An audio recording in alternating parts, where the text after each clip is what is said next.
Atlanta Fulton County Stadium here in Atlanta, Georgia for the NFC West Division matchup between the San Francisco 49ers and the Atlanta Falcons. Pretty windy conditions down here in Atlanta, certainly chillier than normal at 34 degrees. And the playing field is awfully hard, which could make for some traction problems for the players. And good afternoon, everyone. I'm James Brown. Well, if a headline was to be put on today's contest, it could very easily be the best and the worst of times. The lowly Atlanta Falcons have seen Marion Campbell, unable to produce a winner here, leave for the second time as head coach. Named on an interim basis to replace him is Jim Hannafin, former head coach of the St. Louis Cardinals. Working with me today, as usual, is my partner Ken Stabler. And Snake, for those who may not know the situation here, Jim Hannafin really is in a no-win position. Without a doubt, JB, regardless of the outcome of the game, Jim Hannafin and the entire staff will not be here next year. This franchise seems to be in disarray from top to bottom. Ralph Norwood's death took an emotional toll. Of course, the losing season, and in this week, the resignation of head coach Marion Campbell, I think, has taken this franchise to an all-time low. What do? Get some experience for their younger players, try to improve over the next 4 weeks, and then they have to find a head coach. Last time they went out for a head coach search, 3 people turned them down. Not a pleasant situation. No. Well, certainly at the other end of the spectrum are the defending Super Bowl champion 49ers, who've already laid claim to the title as the best team of the 80s. But right now, Snake, they're poised to make the challenge to the old Pittsburgh Steelers as the best team of any decade. And an awful lot of fun to watch, JB. You take Joe Montana. Joe Montana's probably having the best year of what has turned out to be a wonderful career. Jerry Rice, off to another great year, and, of course, Roger Craig. Now they've gotten Rathman, their fullback, very much involved. Their tight end, Brent Jones, is catching an awful lot of passes, and they're playing very good defense. The most important fact, I think, though, is the smooth coaching transition to Coach George Seifert. You combine those two things, that machine-like offense, the smooth coaching transition, and that's why the 49ers are the odds-on favorite to get back to the Super Bowl. All right, Snake. Well, Atlanta has won the coin toss and will receive. Take a look at San Francisco 49ers. Doesn't make any difference whether they have a short work week or not. They still roll right along. Michael Kofer will be kicking off for the 49ers. And back to receive for the Atlanta Falcons, Deion Sanders, prime time. And also back to receive will be Keith Jones. 49ers definitely have chilly weather conditions to contend with here.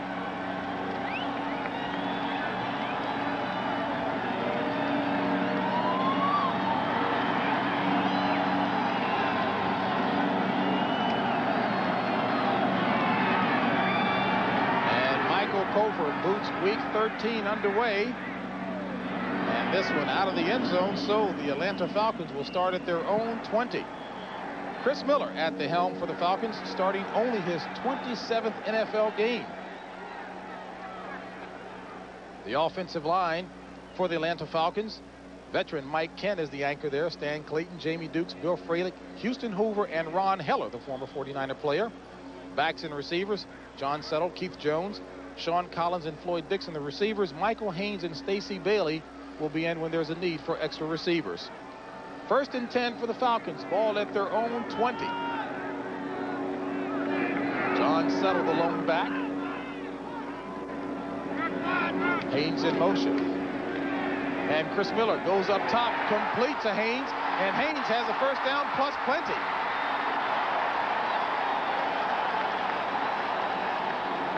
So Michael Haynes down a 31-yard play from Miller to Haynes. Well, JB, they come out with their 3 wide receivers to one side. You see Haynes coming back across in motion. They get the ball to him quick. Now, the 49ers are going to have to be extremely careful with this team. They are down emotionally right now, and you really don't know what type team will take the field. It could be a team that will gamble, throw it all over the field. Jim Hannafin, crafty old veteran, says he has nothing to lose. Let's go out and play, have some fun. I don't think they could have a better guy for this situation. Ball at midfield, 1st and 10. This is Settle. And Settle, maybe a 2-yard pickup to about the 48. The San Francisco defense that Atlanta will be facing, absolutely a going ranked 5th overall in the league. Pierce Holt, Pete Kugler, Kevin Fagan. Boy, Pierce Holt's having himself a whale of a year. Linebacking core, pass rushing specialist Charles Haley, Matt Millen, Michael Walter, and Keena Turner back from injury. And the secondary, Pollard, Griffin, Ronnie Lott, Chet Brooks, Eric Wright, and Tim McKay in on the nickel and dime defenses. 2nd and 8 for the Falcons. Ball at the 48 of San Francisco. Just underway here, no score. Michael Haynes in motion. Miller back to pass, and it's batted. So Chris Miller attempting to go over to Michael Haynes, had his pass deflected by Charles Haley at 6'5". JB, you know they come out throwing the ball first down their own territory. They throw the ball right there. You look at the game Monday night when the San Francisco 49ers played the Giants. That was the Giants' tactic. They came out and started throwing the ball at the 49ers from the get-go and had quite a bit of success with it. Look for the Falcons to throw the ball around today. Snake, not a bad option on the part of Atlanta to try to get an emotional boost going early. Michael Haynes out, Floyd Dixon in, and George Thomas in, the two receivers for the Falcons. On 3rd and 8.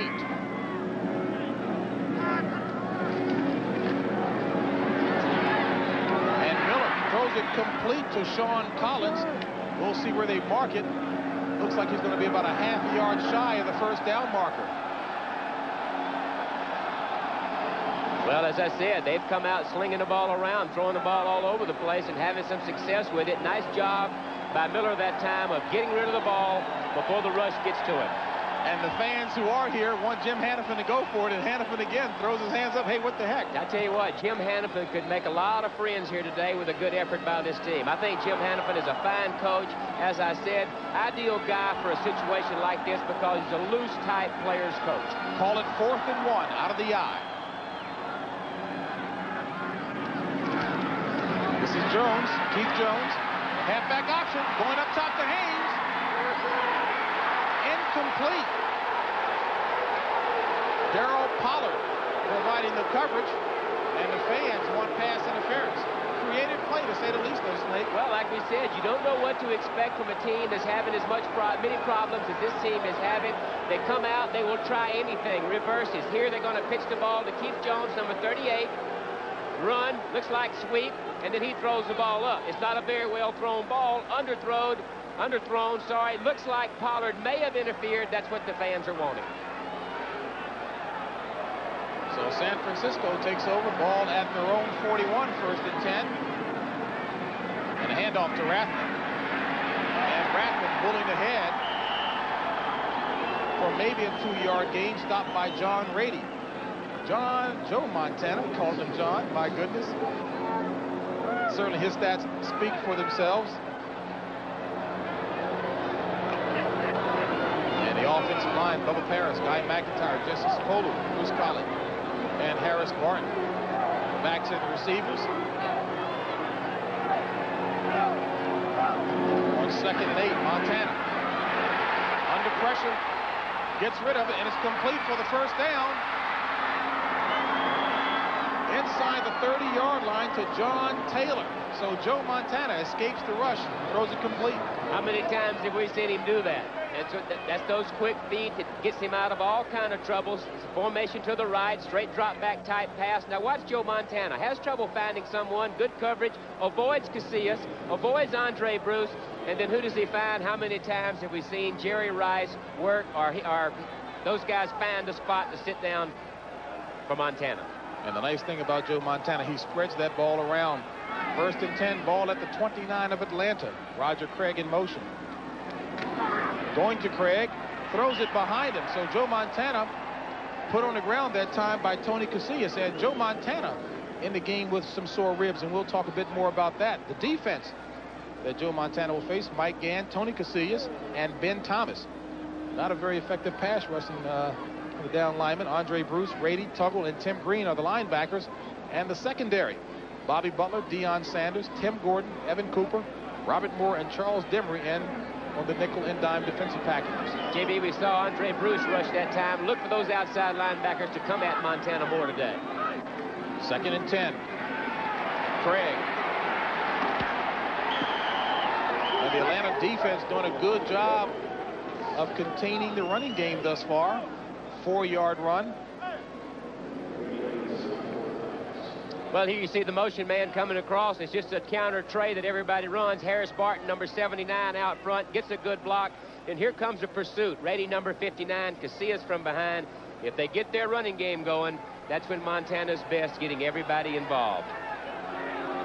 3rd and 6. Ball at the 25 of Atlanta.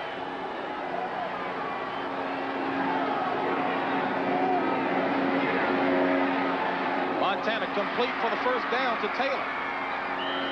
And Taylor run out of bounds at about the 13-yard line by Evan Cooper. A 12-yard pickup. Montana to Taylor.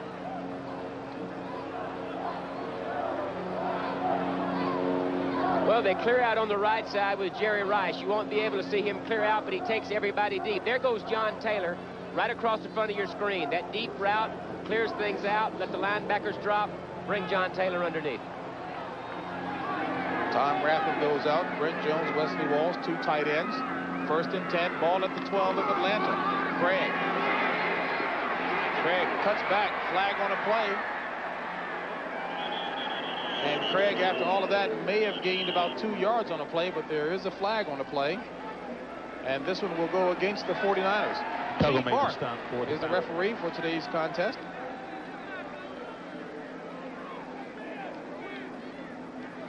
You notice Joe Montana holding his hands. A little chilly down there. Holding, 77 offense. 10-yard penalty. Replay the first down. And that's Bubba Paris. Andre Waters running in a lateral for a touchdown, and the Eagles on top of the Giants, 7-0 there. NFC East Division battle. The Eagles trailing by just 1 game behind the Giants. Yeah, that's going to be a knockdown, drag-out affair. Last time the Giants kept Randall Cunningham in check. Be hard to do that a couple of times in a row. 1st and 20 from the 22. Montana back to pass. Throws it incomplete over the head of Jerry Rice, but there is a flag on the play. That back at about the 25-yard line, and this one again goes against the 49ers. As George Seifert looks on. We have multiple fouls against the offense. 79 was tripping, 61 is holding. One or the other will be refused. We'll penalize one. 10 yards, still first down. You like that? Yeah. Very uncharacteristic of the 49er team to go down and hurt themselves, to stop themselves with the penalties. They've been a machine-like offense all year long. The coaching transition to George Seifert has been extremely smooth. He's put fun in the game for this team, and they're spreading the ball around. Right now, Seifert's team faced with a 1st and 30. Ball back at the 32. This is Craig. And Craig is dropped at about the 30. Followed a 3-yard pickup. We'll give it to him at the 29. Andre Bruce on the tackle that time. Andre Bruce has been under some heat here. Folks saying that he's not really adjusting at that linebacking position, but they're loosening things up for him. Well, under the system with Marion Campbell, it was kind of a read-type catch, bend but don't break type of defense, and Andre Bruce seems to play better in a situation where you just turn him loose, let him play reckless. That's what they're going to try to do today. Had been benched, and one of Campbell's last acts was to insert him in the starting lineup. 2nd and 27. Montana under pressure again. And throws it, and Jerry Rice with a remarkable catch. Down near the 6-yard line, Bobby Butler looked to have had a hand on that ball, and I tell you, Rice, he never ceases to amaze me. Well, it's Rice and Montana. You know, Jerry Rice comes up with the tough catches. You're going to see it right here. They get a hand, but Montana puts the ball in a position where he can do this sort of thing. Looks like Butler can get to the ball, does, almost tips the ball's up, and then, of course, the great player makes a great play.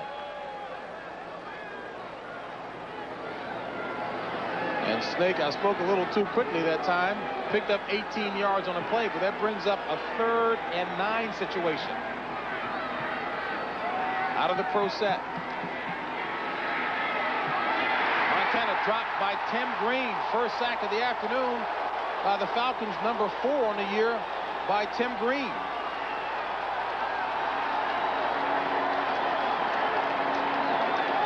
Montana was looking for a little more enthusiasm. They got it there. Tim Green going to be the emotional leader today, looks like. But here's they fake the draw. There's the draw. They fake the draw to try to hold people, but they get the big push on the dog. They're bringing their linebackers to try to get the pressure on Montana. It works with Tim Green. They seem to be fired up. So Michael Kofor will come on to attempt a field goal. This will be a 35-yard attempt.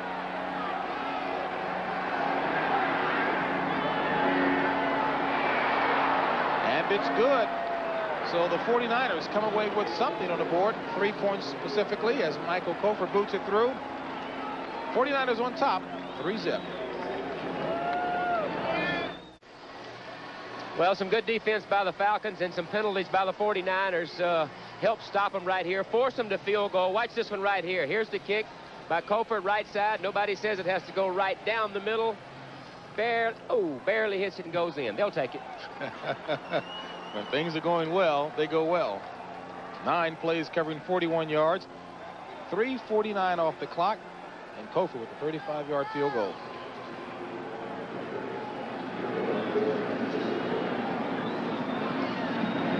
Deion Sanders. This kid is exciting, is fast. You know, he has that unique ability, that thing about him, JB, that when people see that he may touch the football, it livens everybody up.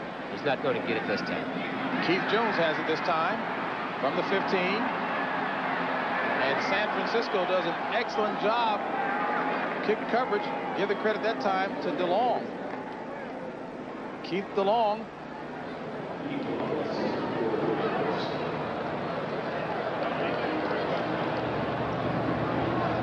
Not a very good decade for the Falcons. Not very pretty numbers. Well, that graphic speaks for itself. 2 playoffs, tied for the worst record in the league. And, of course, fans are not going to come out and watch a team that doesn't put a good product on the field. Snake, you're talking about the decade of the 80s, and I guess ownership just lost a little patience. As a matter of fact, we're going to talk with the owner, Rankin Smith Jr., later on in the telecast. Find out what his game plan. Chris Miller has another pass batted down. This one looked to have been by Pete Kugler. Well, let's check in New York, see what Brent Musburger has for us. Here's the Eagles' touchdown. Now the background. Buddy Ryan won the coin flip, decided to take the wind, and they went on the defense. And that forced a turnover. Watch Frizzell. He'll lateral it to Waters, and that's the touchdown in the game. Eagles with an early lead. Back to JB. All right, Brent, I guess you can never figure out what Buddy Ryan is going to do. Any way they can score, they'll take it. 2nd and 10. Ball at the 18 for the Falcons. This is Settle. And Settle takes it across the 20 to about the 21. Call it a 3-yard run by John Settle, 3rd-year player out of Appalachian State. We talked to John Settle yesterday, JB, and you know, you talk about this Falcon team. They're extremely young. Sean Collins, their quarterback, and all these guys. And John Settle just frankly said that he's tired of hearing about how young they are, that they have to go out and do things, have to go out and make things happen. He's motivated this week by evaluation by whoever comes in to coach this team. He's a good, solid fullback. Well, as you mentioned before at the top of the show, that the new coaching staff will take a look at the film. They'll certainly be impressed with him. 3rd and 7. Dime defensive package in for the 49ers. Miller throws it complete to Collins for the first down. Sean Collins across the 40 to about the 43-yard line. A 22-yard pass play by the Falcons. That's a good young rookie receiver that's going to be around a while, JB. Here you're going to see the motion right in here, and you come right back into that hook zone. Miller does a good job. There goes the motion coming across. Miller reads it and gets rid of the ball extremely quick. Right there, the pressure's on him. Finds Collins in that seam right there. Good possession receiver, Sean Collins. Sean Collins to the near side this time. 1st and 10. Ball at the 43. 2 tight end formation. Miller rolling to the right. Looking for Collins. Going up top. And Collins is tripped, but there's no flag. Again, the point there, the defender, Pollard, looking for the ball as well. Second time, JB, the crowd has been yelling for interference. Here's the end of it. There you see Collins trying to get deep on Pollard, number 26. They're going shoulder to shoulder. I see that as just good coverage. Liberalized coverage rules allows for that now. Yep, everybody has a chance to go for the football.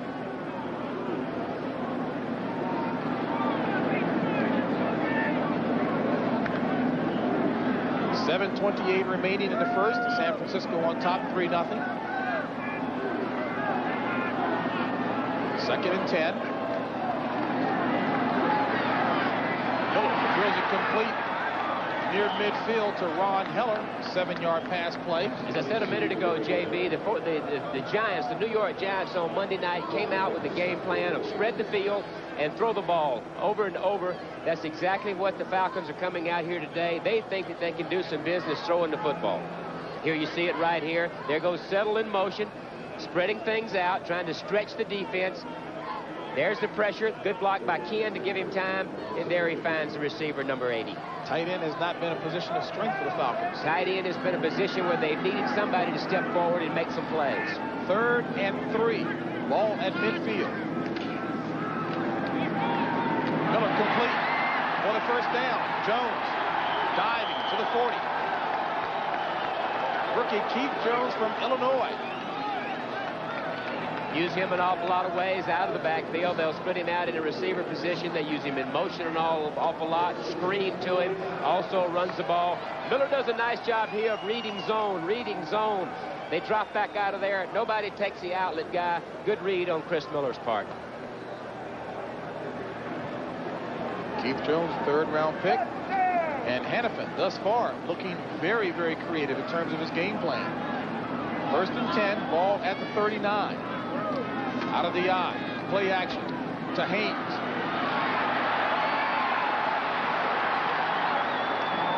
And a long way to go to pick up about 1 yard, Snake. Haynes is the game breaker for the Falcons. He's the guy that has the speed, the guy that they try to make the big play with. Been suffering from a shoulder injury, a nerve-type situation, James, that's really slowed him down some. And it was really interesting to hear the coaching staff say he is a vital part of their passing game. He is the guy that stretches the defense with their speed. Collins is the guy who is a possession-type guy. As I said earlier, they really need a tight end to step in and do something for them. 2nd and 9. Collins and Haynes, the receivers, out of the pro set. Haynes in motion. Jones. Hard running. 1st down.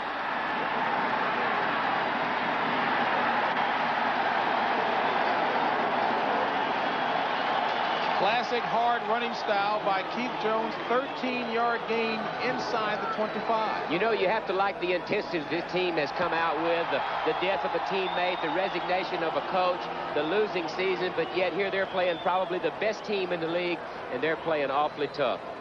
One of the things that the writers here notice about Atlanta in practice when Hannafin took over is that there was some lighthearted laughter and banter. He's always been that kind of coach. With the 49ers, they threw with the Cardinals in St. Louis, they threw the ball all over the field. He's a fun guy to play for.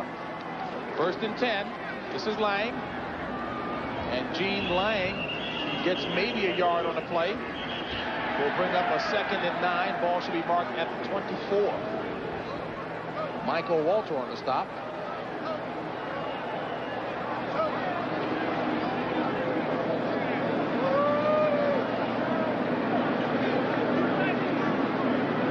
The young man right there is really getting rid of the ball. And I think that's a part of the game plan of knowing that for those designated pass rushers, Haley, Larry Roberts, people like that with the 49ers, that you're going to have to get rid of the ball. You can't hold it back there.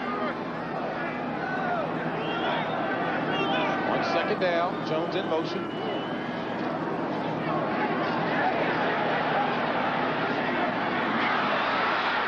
Nearly intercepted as Chris Miller had his pass dropped that time by Darryl Pollard. Well, they do this off of a counter-type action. There's the counter. They pull the left guard. They pull the left guard out. Stan Clayton as a personal protector. And then Chris Miller throws the ball behind Heller. Almost tipped for an interception.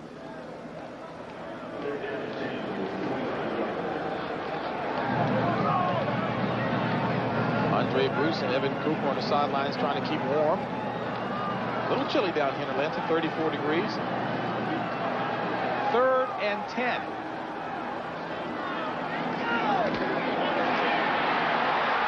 And Miller had the ball knocked out of his hands. Blindside pursuit by Charles Haley. So that will bring up a 4th down and a field goal situation. Well, that's the situation that the Falcons have to stay out of, is those 3rd and longs, and they bring in those guys like number 91, Larry Roberts, and of course their best pass rusher, number 94, Charles Haley. You've got to have good 1st down plays, stay out of long yardage against the 49ers. Excellent pursuit by Haley, the pass rushing specialist out of James Madison. A 48-yard field goal attempt by Greg Davis. And it looks like the wind got this one, Snake. Stop it at the goal line. No doubt. You can see the ball up in the air. The wind gets a hold of it, hangs it up. 49ers hold.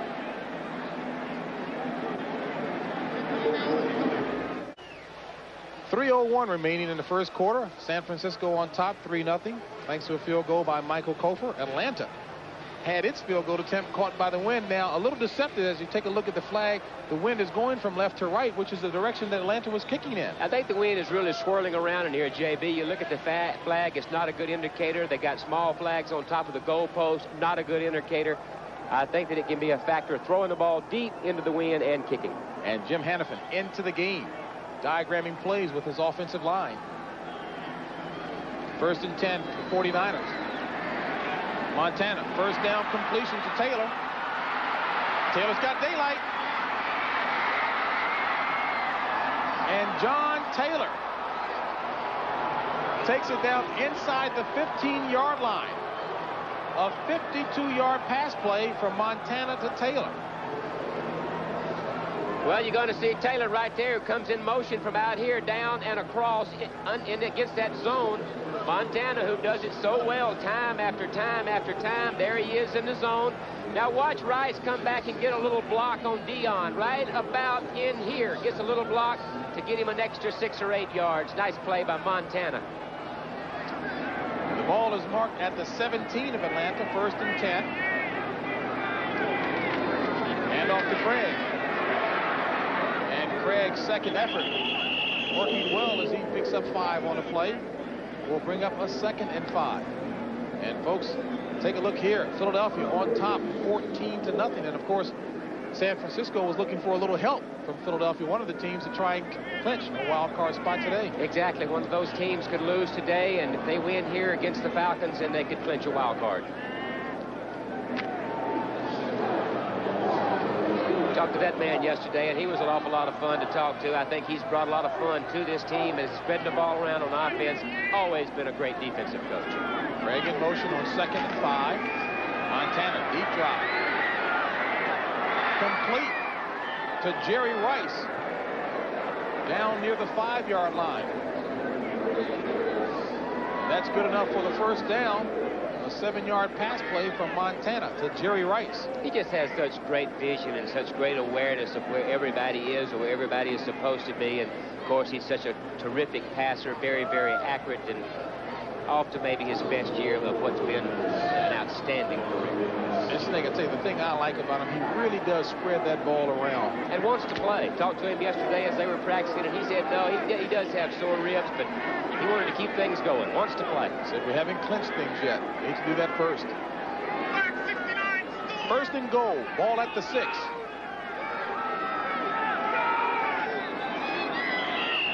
And the play is stopped. Delay of game. Looks like the clock got him. 16 offense, 5-yard penalty, still first down. They are machine-like. That guy right there just knows exactly what he wants to do, when he wants to do it, and on what part of the field to do it. Just an outstanding player. Talk about a record book. My goodness. Joe Montana.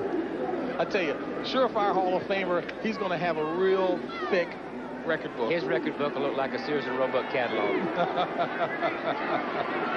Right now, he's faced with 1st and goal. Ball at the 11. Rathman in motion.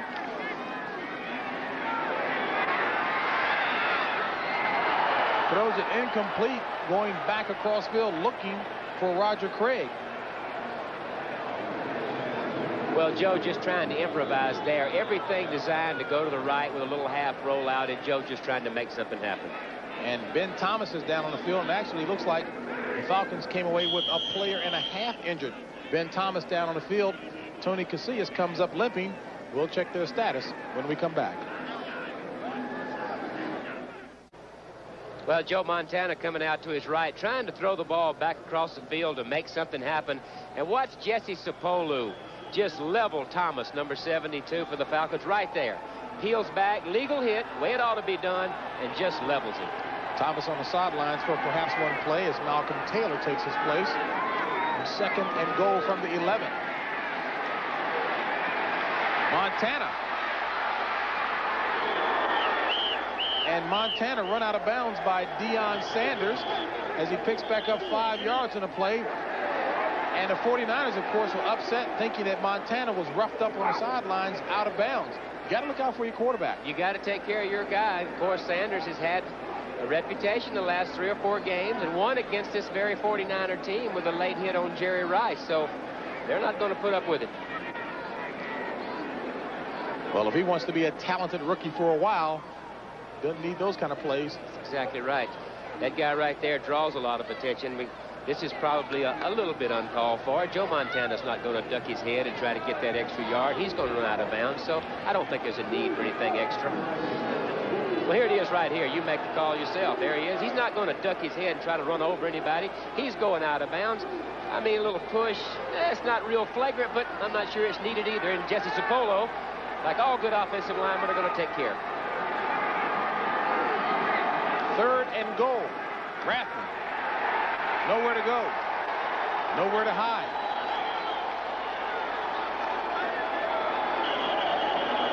Andre Bruce, Mike Gann and company in on the tackle.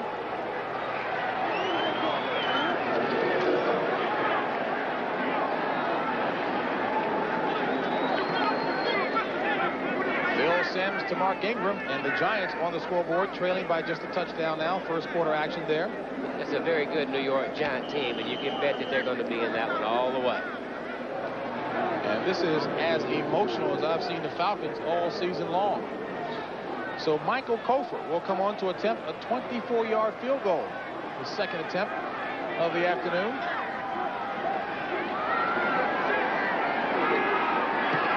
It's up. And his 2nd field goal of the afternoon. So the 49ers, on the strength of 2 Michael Kofor field goals, lead the Atlanta Falcons by the score of 6-0.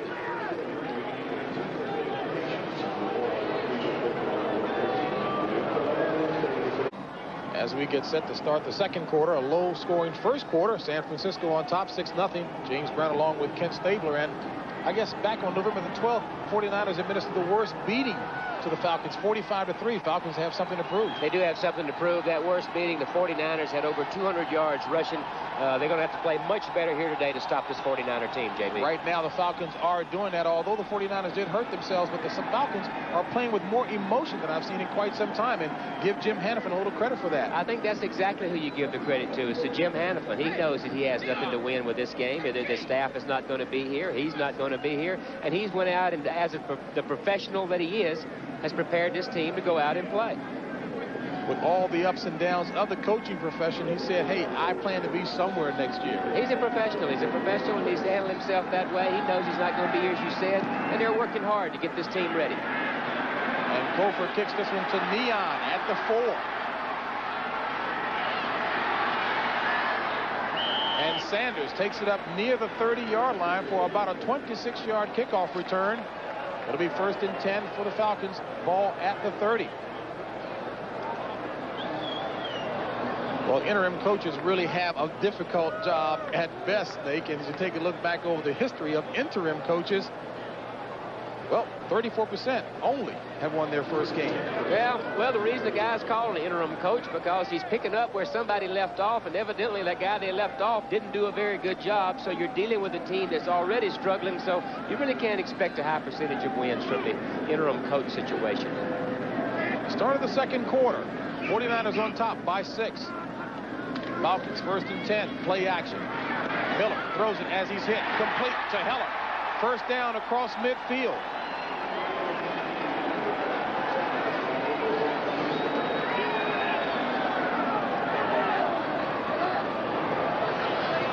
Well, the tight end on this side, and that's into the corner, straight drop back type pass. This is what they've wanted out of their tight end situation for a long time. They get Heller as a plan B guy. There's Heller making the reception right there, but then he gets injured. They thought they had the position filled with an Alex Higdon. He gets injured, and the tight end position had really not come in. There you see Miller throwing the ball under heavy pressure from their best pass rusher, Charles Haley. Ball is marked at the 48 of San Francisco. 1st and 10 for the Falcons. Hand off to Settle. And Settle takes it down to about the 44-yard line. Call it a 4-yard run. This telecast is presented by the authority of the National Football League and is intended for the private use of our audience. Any rebroadcast or other use of this telecast without the expressed written consent of the Atlanta Falcons and the National Football League is prohibited. I think I have that understood well. Okay. Jim Burt, former New York Giants player who had an outstanding game Monday night against his old teammates. Worst uniform in the league. What a brand new baby daughter. And Settle looking a little confused. And Snake, it looked like it might have been a halfback option. Nothing was there. And he got nothing out of it. Looked like he may have been trying to throw the ball downfield. It's a kind of a misdirection type thing, and Settle a little indecisive about what to do with it. There's that bad uniform we discussed. No, not that one. That's John. There, look at that uniform. Oh. Hadn't had time to wash it. You know, right after the game on Monday night, he hopped a plane back across country because his wife had delivered a baby girl, Ashley. Looks like he flew on the wing. A little tattered, huh? Yeah, a little tattered, a little frayed on the edges. And he's probably a little tired as well. But playing extremely well for the 49ers. 3rd and 15, a loss of 9 on a play. Ball marked at the 47. Miller back to pass. Complete to Gene Lang. And Lang is going to be maybe about 3-4 yards shy of the first down marker.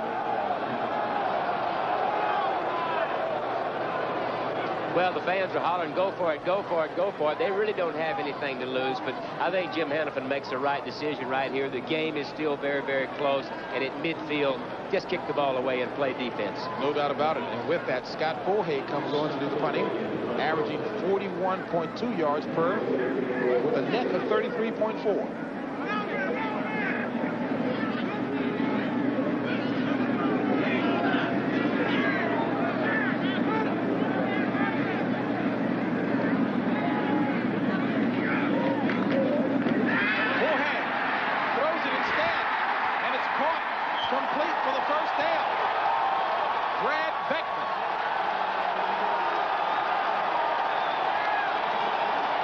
Just like we said, Jim Hannafin was making the right call. Go ahead and kick it away. Well, you have nothing to lose. You have nothing to lose when you're playing a team that has the record and situation that they're in.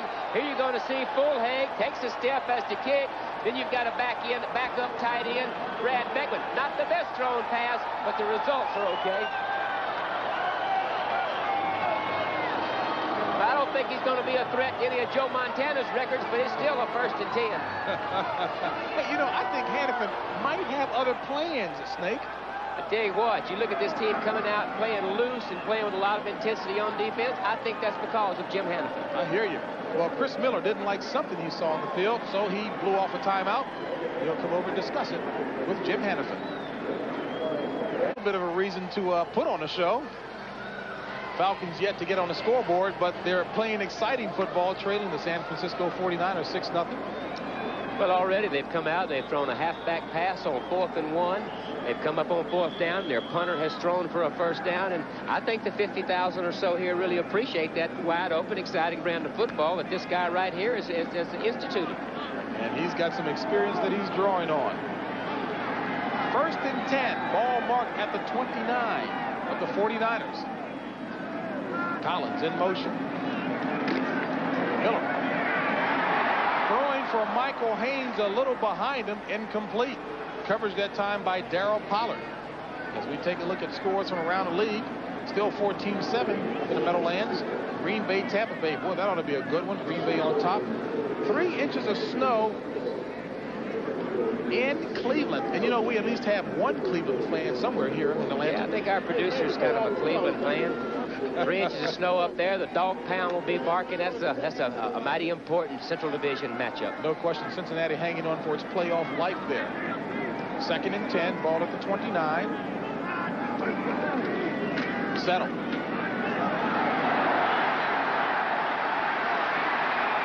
And John Settle runs for the first down. There is a flag on the play.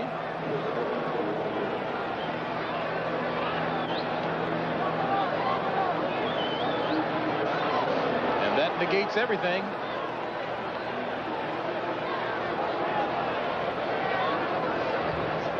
'78 offense. Holding. 10-yard penalty. Replay the 2nd down.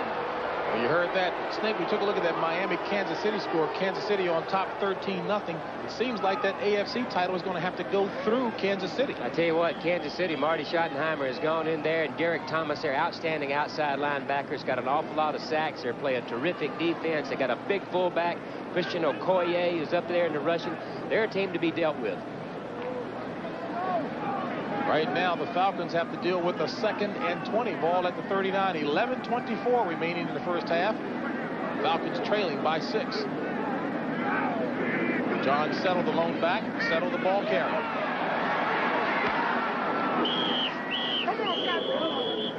And Settle gets 5 of the yards back, stopped by Chet Brooks. Will bring up a 3rd and 15. Well, if they can get John Settle involved in the game a little more, get some running going with this offense coming out designed to throw the ball at the 49ers, it'll make them even tougher. That guy right there is a good, steady fullback. He's really blossomed as a personality his first year in the league. Very quiet, very shy. Of course, no one knew about him, and he really made a big splash on the scene. A lot more vocal. 3rd and 15.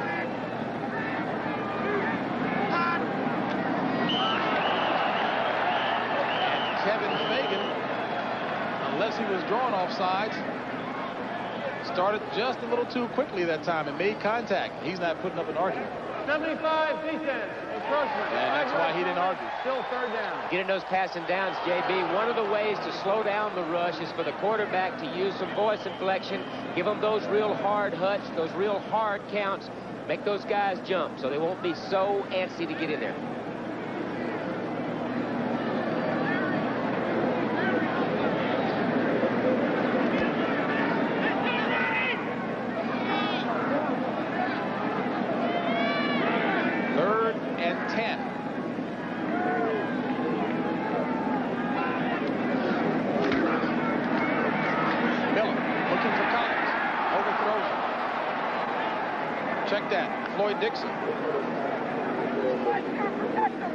So Chris Miller was looking for Floyd Dixon in the corner, but overthrows it. Well, you see Dixon at the bottom of your screen. It's going to be the motion. The motion's going to come across, and then he's going to get set. Gives him a real spread formation, stretches things out. You see the defensive back move up. He likes the matchup outside, knows he wants to try to go for a big one. He has it, overthrows it. So Greg Davis will attempt a 46-yard field goal. Chris Miller holding. And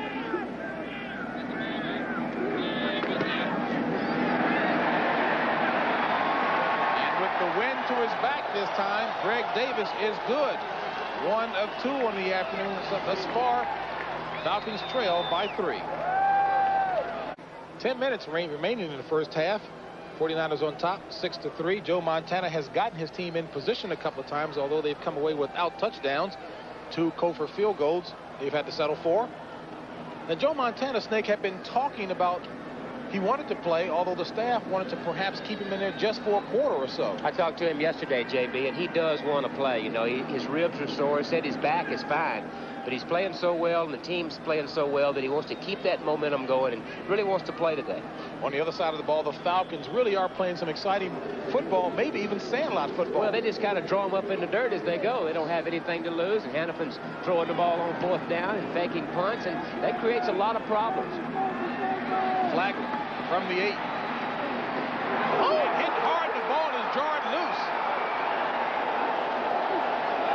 Now that will make some highlight films. That one was heard across the state of Georgia. Man, where's Flacker with the ball right here? And watch this. Here it comes right here. I mean, out of nowhere. Right there. Bang. The ball shoots back about 10 or 15 yards. Now, there's one that'll make you sleep on your side of the bed tonight. He'll be sore tomorrow. Gary Wilkins, the tight end, number 87, applying a wicked hit. But somehow the 49ers retain possession. Montana hands off to Craig. And Craig doing a little fancy dancing. Coming up next Saturday at 2:30 Eastern Time here on CBS, it's one of college football's time-honored and traditional rivalries, Army versus Navy. And talk about a spectacle of grandeur. Take a look. The long gray line for the Army to the white sea of midshipman hats. So join us next Saturday for a very special college football game between Army and Navy. 1 second down, play action. Montana complete to Rathman, and Rathman slips about 2.5 to 3 yards shy of the first down marker. Bobby Butler touches him to down him. One thing about their offense this year, JB, you notice is Tom Rathman. Look at those receptions right there. Leads NFL running back 61. That is new. They've taken their fullback and gotten him more involved in the passing game. They're also involved Brent Jones, their tight end, more in the passing game, which does nothing but open things up for Taylor and Rice. Are fullbacks accustomed to being employed offensively like that? Most of the time, your fullback in your offensive system is not your best pass receiver and is sometimes neglected in defensive schemes. Well, Rathman slid to within a yard at first down marker, making it 3rd and 1. And this is Rathman. And he's wrapped up by Tony Casillas, shy of the first down. Well, fourth-year player out of Oklahoma, looking strong. First thing you have to do is if you're going to run the football, inside, outside, wherever, what you have to do is you've got to control that guy right there. You've got to control the nose tackle. Here he does the job on the center, number 61, Jesse Sapolo, and there it is for the loss. So Casillas' good defense forces the 49ers into a punting situation. Back deep, Deion Sanders talking to the crowd. Let's see if he can talk on the field. From the 36. And he does a nice job getting it back up to midfield. 39-yard punt, 14-yard high-stepping action by Sanders. I got a big Clydesdale down there in Mobile I ride, JB. We'll probably cover it, too. Reminds me of that offensive line I played behind. And they were awesome. The Raiders, of course. 1st and 10. Ball marked at the 49 of Atlanta. Play action. Miller going up top for Haynes. Intercepted by Ronnie Lott. So Ronnie Lott comes up with his 4th interception of the year on that Chris Miller pass intended for Michael Haynes. James, anytime you're throwing the ball in the middle of the field, the first person you have to locate is the free safety. They're going to try to get a post down in there on the outside. As long as free safety is sitting in the middle of the field, you have to get off of that, go to somebody. There's Ronnie Lott going right back to the middle of the field, reading the quarterback, reacting on the ball. Bad decision by Chris Miller. And Ronnie Lott, as he's done so often, right in the thick of things. 9th-year player out of USC, still playing strong. And believe it or not, that 47th interception ties a team record. Jimmy Johnson, a pro's pro. And a pro throwing to Brent Jones. Montana to Jones up to the call it the 10-yard line. 5-yard pickup on that play. Well, there you see Marcus Cotton making the play, number 51. They've expected great things out of Cotton and number 93, Andre Bruce. They're real high young draft choices, but they really haven't come in and contributed the way that they expected. Some people say it's because of the conservative system that they play in. What do you think, Snake? I think that might be the case. I think those are 2 kids that you just turn them loose, point them to the ball, and say, go get it. 2nd and 5. 6:45 remaining in the first half. This is Rathman. And Rathman pulling his way up to about the 15-yard line. 4.5-yard gain by Rathman. We're coming to you from Atlanta Fulton County Stadium here in Atlanta, Georgia. San Francisco 49ers and Atlanta Falcons James Brown along with Ken Stabler. 6:24 remaining. 3 points separating the teams. Frisco only 2 field goals. Awful lot of excitement in here, you know, and I'm a little really surprised about it because of all the trouble the team has had, the coach, the death of a teammate, and that sort of thing. But these people are fired up, and I think Jim Hannafin, of doing the things on 4th down, throwing the ball all over the field, has got these people excited. 3rd and 1. Craig and Rathman, the backs. Craig in motion. Rathman wrapped up by Ben Thomas for no gain. So Ben Thomas, who left the game earlier with a slight sprain, back in there with a good defensive play. Well, you're going to see Ben Thomas making the play, and it's one of the areas that their defense has struggled, has been able to stop the run. Here you see Ben Thomas, number 72, doing a nice job. Cotton, 51, flowing to the ball. They've had trouble stopping the run, and as a result, teams have controlled the ball on them, and that's one of the reasons that they've had their problems. Which makes it appears that forward progress gave the 49ers the first down. And Montana swings it out to Craig. And Craig does the rest on his own. He runs for a first down. So Roger Craig running hard. 7th-year player out of Nebraska, 15-yard run. Good safe pass to throw, backed up in your own territory. Here you're going to see it from behind Joe Montana, looking downfield, looking downfield. They let the defensive line get their penetration. Roger Craig counts like 1,001, 1,002, slides out into the flats and tries to pick up his offensive lineman. Said no matter how well they're playing, you got to stay focused. I guess the greatest comment about keeping focus, he said, in this sport, humility is just 1 week away. 1st and 10, ball marked at the 31. Montana punts. Throws in the direction that John Taylor should have been, but wasn't. And Bobby Butler may have had something to do with keeping Taylor held up. Joe Montana wanted to go to his left first. They were going to try to give a little pump fake to try to get Deion Sanders to bite and then throw the ball in behind him. Sanders didn't bite. He looks to his other side and has nothing. Talk about being accurate, a guy who rarely misses. Well, that speaks for itself. Anytime you complete 70% of your passes today, it's just great ability. 2nd and 10, Craig the ball carrier. And Roger Craig, 2nd, 3rd, and 4th effort.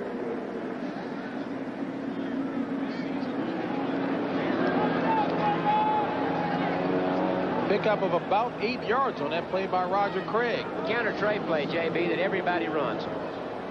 Highest career completion percentage, Joe Montana. I mean, he's sitting atop a lot of categories, but I like that name in 2nd place. Well, we got to get some more pressure on Montana today. Let him throw a few more incompletes where the guy can move up a little. 3rd and 2. 3:40 remaining in the first half. 49ers on top, 6-3. Montana going up top for Rice. Intercepted by Sanders.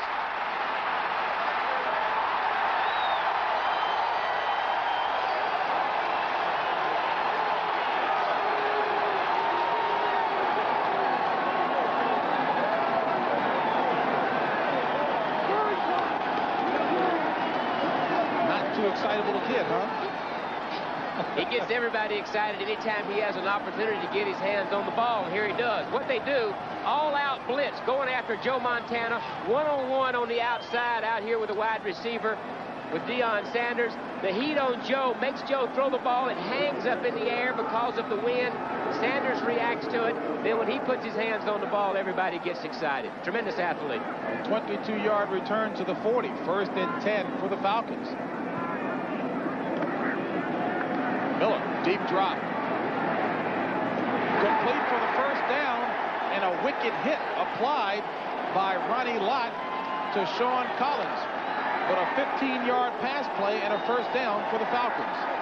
Well, they had 11 drop passes last week, JB, but they're hanging on today. Ronnie Lott, you see 42 right there at the top of your screen. And watch this catch by Sean Collins, number 85. Tied with Andre Rison at Indianapolis for the most receptions by a rookie this year with 40. To show you how well he's playing, Jerry Rice is a rookie, caught 49. And as you we've already stated, a great possession receiver, rookie out of Northern Arizona. First and 10 from the 24 of San Francisco. Settle. Drop in his tracks. Now, Snake, I'm not sure if that was a footing problem there, but Settle never got started. Never really got started. It could be the footing. The field is extremely hard, they tell us, and a lot of times this kind of weather, a hard field does hurt the traction problems, as you mentioned.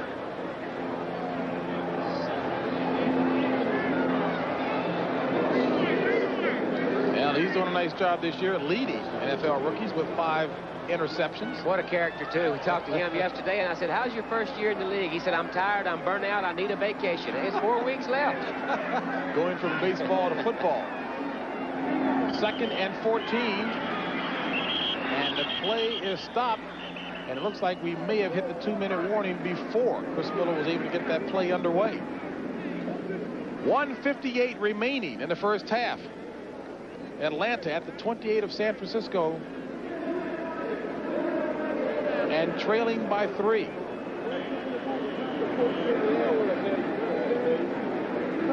And there seemed to be a little confusion on the field, but house cleaning taken care of. We'll be back in just a moment. And the cheerleaders legitimately have a reason to cheer right now. Well, that uniform right there looks a little cold today. And it is chilly. 34 degrees down here in Atlanta. 2nd and 14.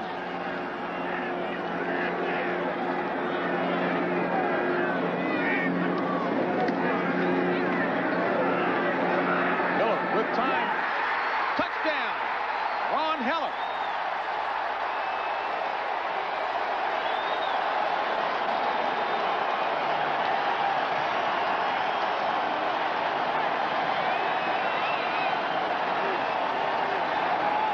So Ron Heller scores his first touchdown of the season. Well, they wanted more production out of their tight end. They expected they would get it from Heller. Been hurt most of the year, but they get the matchup they want right here on Brooks. Chet Brooks, number 31. Miller throws a strike, and we've got the touchdown. And, of course, Ron Heller played with the 49ers, caught 26 passes and 3 touchdowns in his 2 years there. Scoring against his old mates. Greg Davis will attempt the point after. The Falcons are out in front of the San Francisco 49ers thanks to that 28-yard strike to Ron Heller. Miller reads the safeties right here, JB. This safety goes out, and he sees he's got the matchup for Heller on this safety right there. He reads it correctly. Watch that safety. Sees the other safety running out of there. He gets the matchup he wants on Chet Brooks, number 31, and throws the strike. And Atlanta goes out in front by the score of 10-6. Ron Heller trying to bring a little bit of stability and productivity to that tight end position as Davis boots this one. Flagler touches it. Tillman has it from the 2 and dropped at the 6. Give the credit to Robert Moore on the tackle.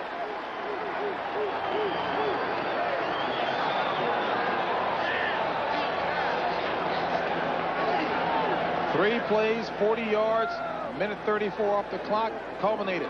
28-yard pass from Miller to Ron Heller. And, of course, the key play that set it up was the interception by Neon Dion. Yeah, all-out blitz, JB, and he got to man coverage, but Joe hung the ball a little bit, and you do that around Deion Sanders, and he's going to break on it. 1st and 10 for the 49ers. Ball at their own 8 with 1:49 remaining in the half. Montana throws complete to Rathman across the 10 to about the 11-yard line. 3-yard pickup. Brian Jordan on the tackle.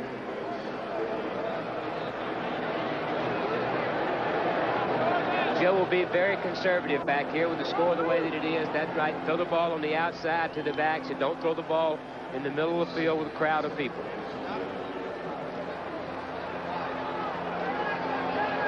Idea, you go over and talk to the coach, the offensive coaches on the sideline. The idea, first of all, right here is to get the ball out. Get the ball out where you can do a few things. You break one, get it up midfield, then you can start using the clock. Well, it looks like Montana wasn't feeling the best in the world as he goes off, and Steve Young comes in at quarterback.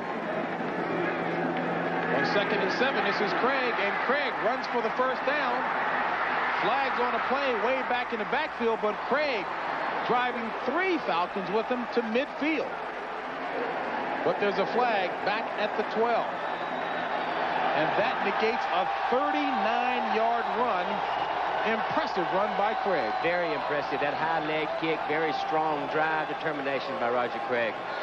49ers have hurt themselves all first half with penalties. Holding 66 offense. We're going half the distance to the goal line and replay the second down. And the guilty culprit is Terry Tausch. Well, you're going to see number 66, Terry Tausch. It's going to be called. There's holding. You see his right arm. You see his right arm is outside of the left arm of the defensive man. Good call by the officials. What is that like on a Monday, watching in film sessions, and you see a 39-yard run negated by that? You watch it from under your desk. 47 seconds remaining in the first half. Craig again. And Roger Craig up near the 15-yard line. Gains back about 4 of those yards. Well, they should spend the time out and try to at least force a punt. 33 seconds remaining as we take a look at Joe Montana. Certainly, I'm sure the staff doesn't want to do anything to risk injury to him, further injury. There was some speculation during the week. He only practiced Friday. Then, of course, he practiced some yesterday and absolutely wants to play, he told me. But, you know, it looks like he is having some problems. He said that his back was fine, but he had some soreness in the top part of his ribs.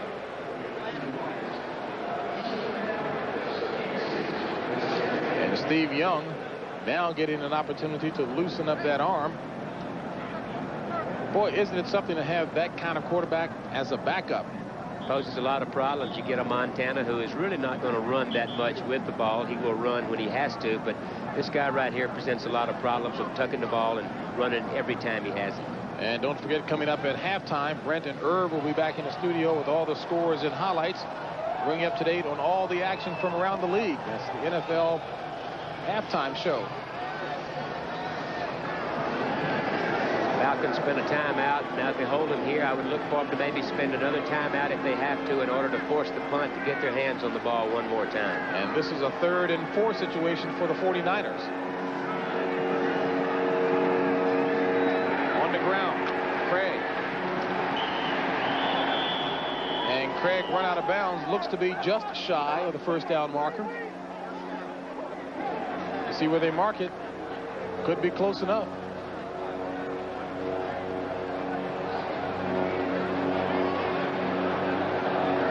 And it looks like Roger Craig got the necessary yardage. Boy, I tell you, this guy never, ever gives up. Been a very, very consistent player. He's closing in on the all-time reception record for a running back. Very, very close to breaking that record. He's been a 1,000-yard performer on the ground and just a good, solid, all-around performer. Takes pride in staying in good shape. They're gonna kneel on it, JB, and just run it out and go in, start over to second half.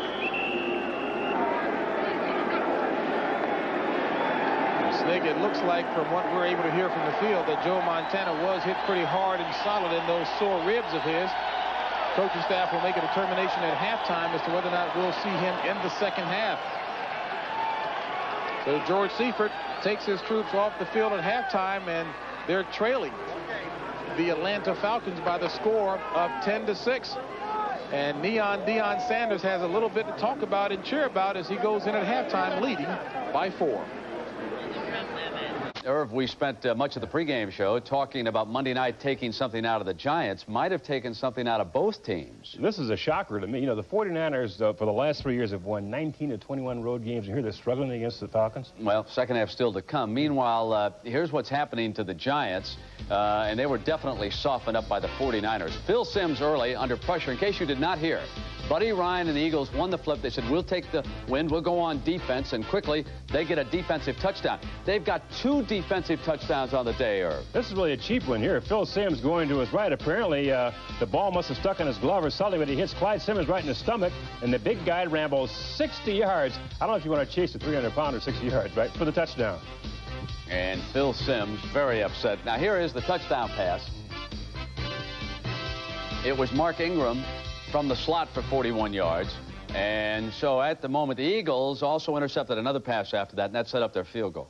And that's why it's 17-7. The Giants have now recovered an Eagle fumble in that game as we see the Green Bay Packers and the Buccaneers 7-3 the score down in Tampa. The Packers lead, and yes, it was a Don Majkowski touchdown pass. Watch this interception here by Brian Noble. Great diving play by the Packers defense, and then the key combination for the Packers. Yeah, Majkowski to Sterling Sharp. This is going to be a household combination soon, Brent. Majkowski hit Sharp this time for a 21-yard touchdown. I want you to watch this. We featured Tim Harris in the pregame show. This is why he is such a superb pass rusher. He simply overpowers the tackle here to get the test averted. That's why he's one of the more difficult pass rushers in the NFL to handle this year. And there's a 2-minute warning in Tampa now with the Packers leading 7-3. All right, the big one over in the AFC, and the Bengals have a 1-touchdown lead on the Browns. Bad weather in Pittsburgh. The Oilers scored on a Moon pass. Moon, of course, played for a number of years up in Canada, and bad weather doesn't affect him as much as the public thinks. It's 10-7. The Steelers lead the Oilers there. San Francisco and Atlanta, of course, the game you're watching, 10-6, the Falcons with the lead in that one. All right, the Rams in Dallas. The Rams would like to put a move on the 49ers, so they're hoping Atlanta can win. I think Buddy Ryan and one of his buddies put that sign up. They play next week. Here is Jim Everett. This is a pretty little fade pattern for the touchdown. And now watch, you know this combination. Everett to Anderson. Flipper has caught 3 for 51 more yards. And that set up another touchdown. And then it was Troy Aikman's turn. Yeah, Aikman comes on, connects here with Darrell Johnson for a 9-yard touchdown. You know, rookie, getting better and better from week to week, Brent. He looks pretty good to me. All right, New Orleans, now let's check that score. The Saints and the Lions are tied at 14. Big play was this kickoff returner. Yeah, 99 yards by Bobby Morris. And this really, when you're covering a kick, really makes your heart sink. As soon as he broke that ridge at the 20-yard line, you knew he had a good chance of going all the way. And he does. He scoots along the right sideline, 99 yards for the touchdown. Ties for the longest kickoff return of the season. Hey, let me check a couple of other AFC scores. Kansas City, some foul weather there. 16-0 all over the Dolphins in that game. And New England, Indianapolis, 6-3. Again, a dome team. The Colts having difficulty going on the road into that cold weather. We're going to continue right after these messages from your local stations. Back here for the start of the second half here in Atlanta. San Francisco 49ers and Atlanta Falcons. As you take a look at Steve Young now, we did not have a replay of the injury that Joe Montana suffered. The Atlanta Falcons coaching staff took a look at the coaching film, and they couldn't see anything, Snake, but Montana is in the locker room being x-rayed. All precautionary measures, of course, are being taken, so it looks like Steve Young will open up the second half, and we'll bring you more information as we get it. So Greg Davis kicks off to the 49ers. Spencer Tillman from the 1. And dropped at the 14 by Tim Gordon.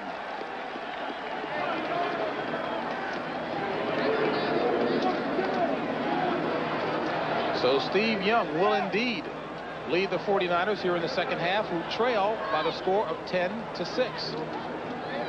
Now, what does Steve Young bring to the lineup different than Joe Montana? Well, of course, the ability to run is one thing, JB. I don't think they'll change their offense from one quarterback to another, but what you have to worry about with Steve Young is when pass protection breaks down, he's a much better runner than a Joe Montana. Certainly that means also, I think defensively, JB, if you look at it, I think you tell your defensive ends, your linebackers, when they're rushing the passer, to take a wide outside rush for containment. 2 tight end formation for the 49ers. On the ground, and Roger Craig picks right up where he left off, running for a first down, stopped by Jesse Tuggle.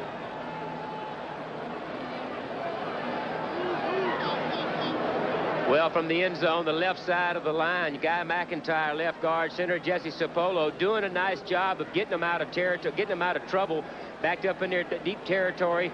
That's the way to do it. Knock them off the ball, open some holes for Roger Craig, get out where you can get into your offense. Nice job also by Bubba Paris. 1st and 10, ball at the 26 of San Francisco, just underway here in the 3rd quarter. Falcons leading it 10-6. Play action. Young to Rathman, complete. 1st down. Plus plenty. Dragged out of bounds by John Rady. Well, as we said, they've gotten their fullback, Rathman, involved much more in the passing game this year.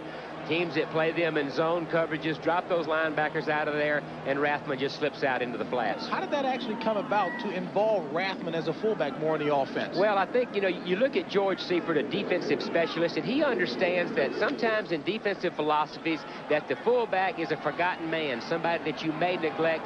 He's used Rathman because of that. 1st and 10 from the 46. Pitch back to Craig. Craig slips in the backfield and is dropped. Loss on a play as Andre Bruce comes in to seal him. Well, there's a guy you don't want to wake up because he is a tremendous athlete. The catch-type defense they've been playing, here's the best way for him to play, is just turn him loose and say, whoever's got the ball, go get him. And there's a guy, like I said, you don't want to wake him up, get him fired up, then you've got trouble on your hands. Wesley Walls, the rookie tight end for the 49ers, are still down on the field. And that's the way Bruce has played all along. That's what he knows best. That's what he played at Auburn. He came from Auburn as a high draft choice. That's the way for him to play. Turn him loose, let him go after the ball, just like he did on that last series. Wesley Walls temporarily shaken up, seems to be okay, ran off the field under his own power. Wesley Walls was the tight end that was involved in the Lawrence Taylor incident that fractured Lawrence Taylor's ankle, as you saw on the NFL Today, reported by our people as a clean block, and I think that it was. 2nd and 12 for the 49ers. Steve Young at the helm. Roger Craig in motion. Young going to Craig, complete. And Craig takes it to midfield. 6-yard pickup on a play stopped by Bobby Butler. And the play that you were talking about, Snake, involving Wells and Lawrence Taylor. Right here, JB, you'll see Lawrence Taylor and Wesley Walls right there. You see him hook up, he gets by Walls right there. Walls gets his head in front like you're supposed to, and I see that as a good block, just a freak accident.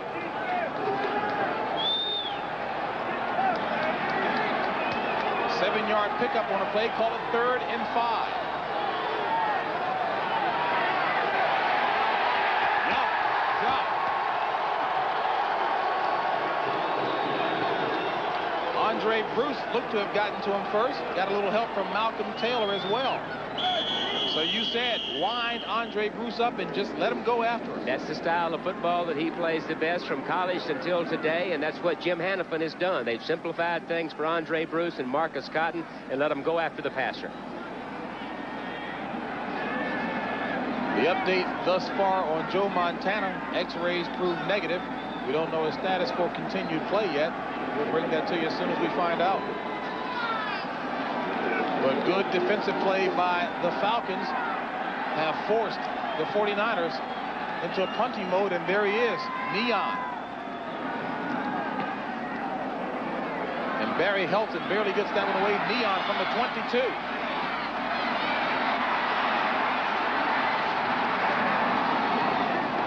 Up to about the 32, 33-yard line.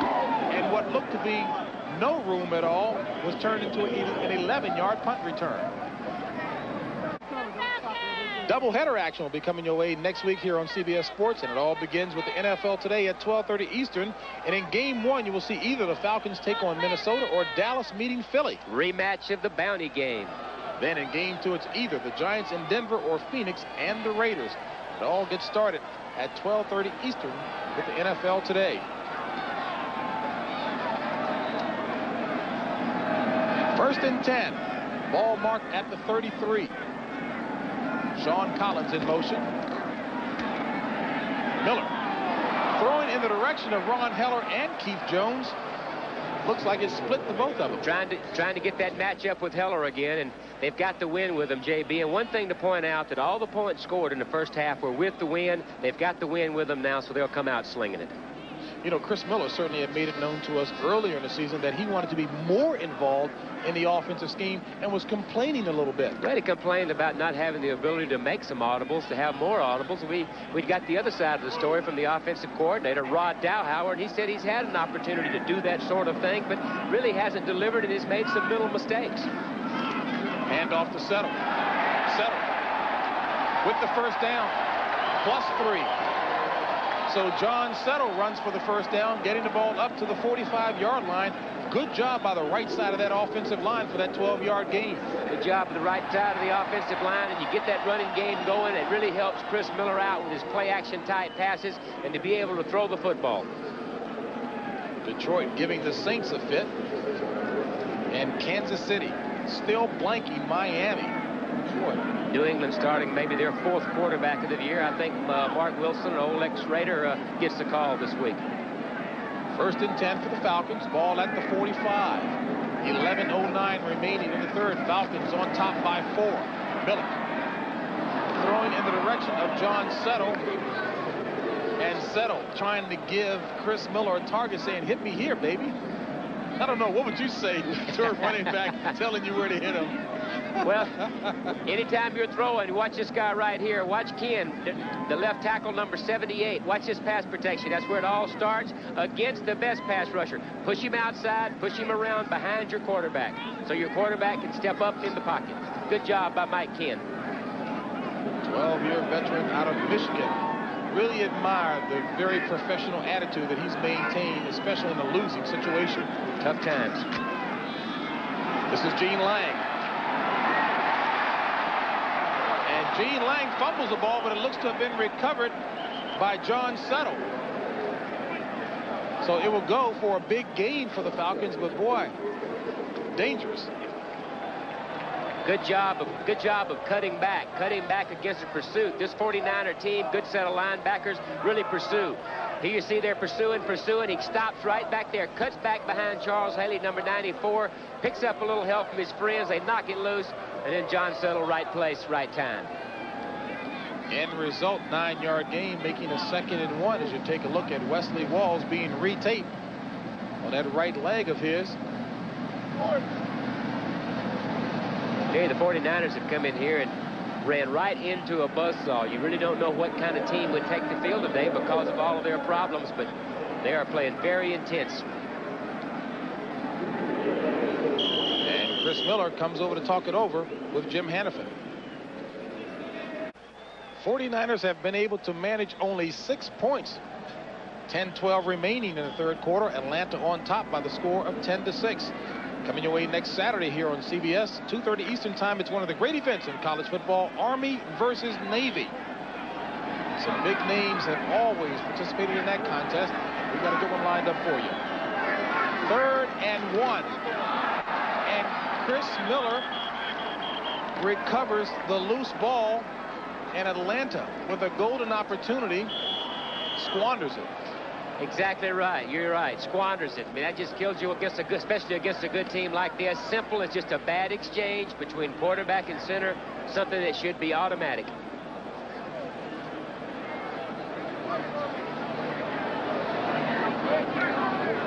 Scott Fulhay going to punt. Back deep for the 49ers, John Taylor. Keep in mind, the last time the Falcons came up with the trick play, Fulhay threw for the first down. This time he punts it and gets a beaut. Pushing Taylor back to the 4. And Taylor finds a seam and turns in an excellent return up near the 35-yard line. A 48-yard punt and a 30-yard return. And Snake, while the 49ers, of course, share the best record in the league, nothing is solidified yet. Yeah, you know, you go into the playoff picture as a team, and the thing you want to do is you want to take care of your own business. You don't want to have to depend on other people to beat people for you to get in. You want to go out there and take care of business yourself. And Roger Craig certainly spoke to that very clearly coming into today's game, and he's played like it. I'm sure George Seifert would like to see a lot more productivity, usual 49er productivity. Craig and Rath with the backs. 1st and 10, ball at the 32.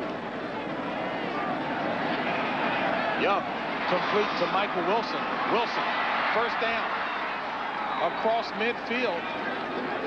So Michael Wilson displaying good second effort.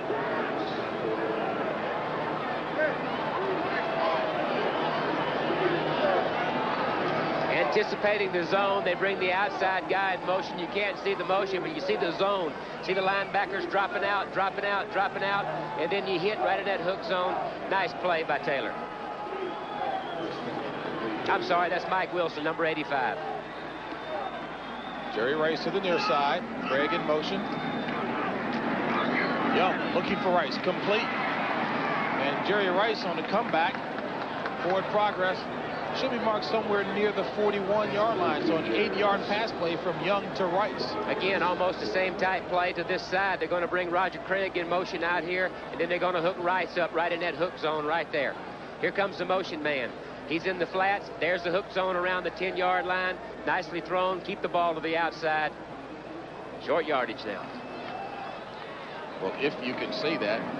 Jerry Rice has been kept somewhat in check. 3 catches for 32 yards, but just as soon as you say that. Yeah, I think anytime you say 3 catches and only 32 for him, you got him somewhat in check. 2nd and 2. Ball at the 41 of Atlanta. Rathman has the 1st down. So Tom Rathman showing his versatility, banging his way ahead for the 1st down. Tom Rathman has really added an awful lot to this offense. Everybody knows that he has 60-something catches and leads all backs with receptions, but he's still a good inside tough runner, also a very good pass blocker. I understand he has an unusual haircut. He's got that flat top look going for him. Talked to him yesterday out at practice. He's a big fan of the horses. He's always been around horses as a child in the Midwest, around the Nebraska area, and goes to the Kentucky Derby every year and likes the horses. And nicknamed Woody, the character, of course, in Cheers, one of his favorite TV shows. 1st and 10 for the 49ers. Ball at the 38 of Atlanta. Young. Going up top for Taylor. He's got it. Touchdown, San Francisco. And the man he beat was Deion Sanders.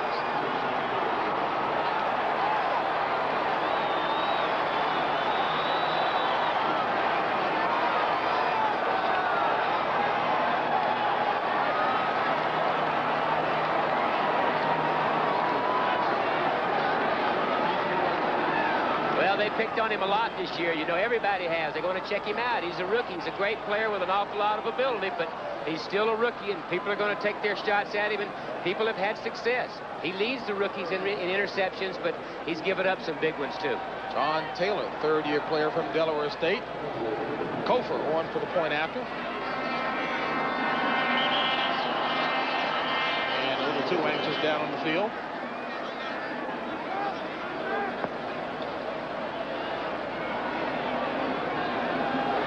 I guess it's safe to say that Steve Young is loosened up too. Freshman defense will penalize on the kickoff. Penalized on the kickoff. I talked about Steve Young being warmed up. 5 for 5, 92 yards and a big touchdown. Boy, every team ought to have the luxury of having such a talented backup quarterback. You know, JB, when you turn guys like Andre Bruce and Marcus Cotton loose and have to play man-to-man, and a lot of times that's what you will do when you bring both those outside guys, and you play man-to-man. It's a gambling type thing. It's the best way for your linebackers to play, but your cornerbacks have to be really tough, too. And as a result, they get the touchdown on the man-to-man coverage with Deion Sanders. Point after by Michael Kofer. So San Francisco regains the lead on that touchdown play and the point after. They do an underneath ball handling back here, then a drop back, and then a deep down through the post right there for Taylor. And watch what happens right here. Here's the play fake underneath. Watch Rathman. There comes Rathman across the play fake underneath. Makes the weak safety jump up there for the run and gives him the middle of the field. And then Taylor does a nice job on Deion. Beats him by a couple of steps easily.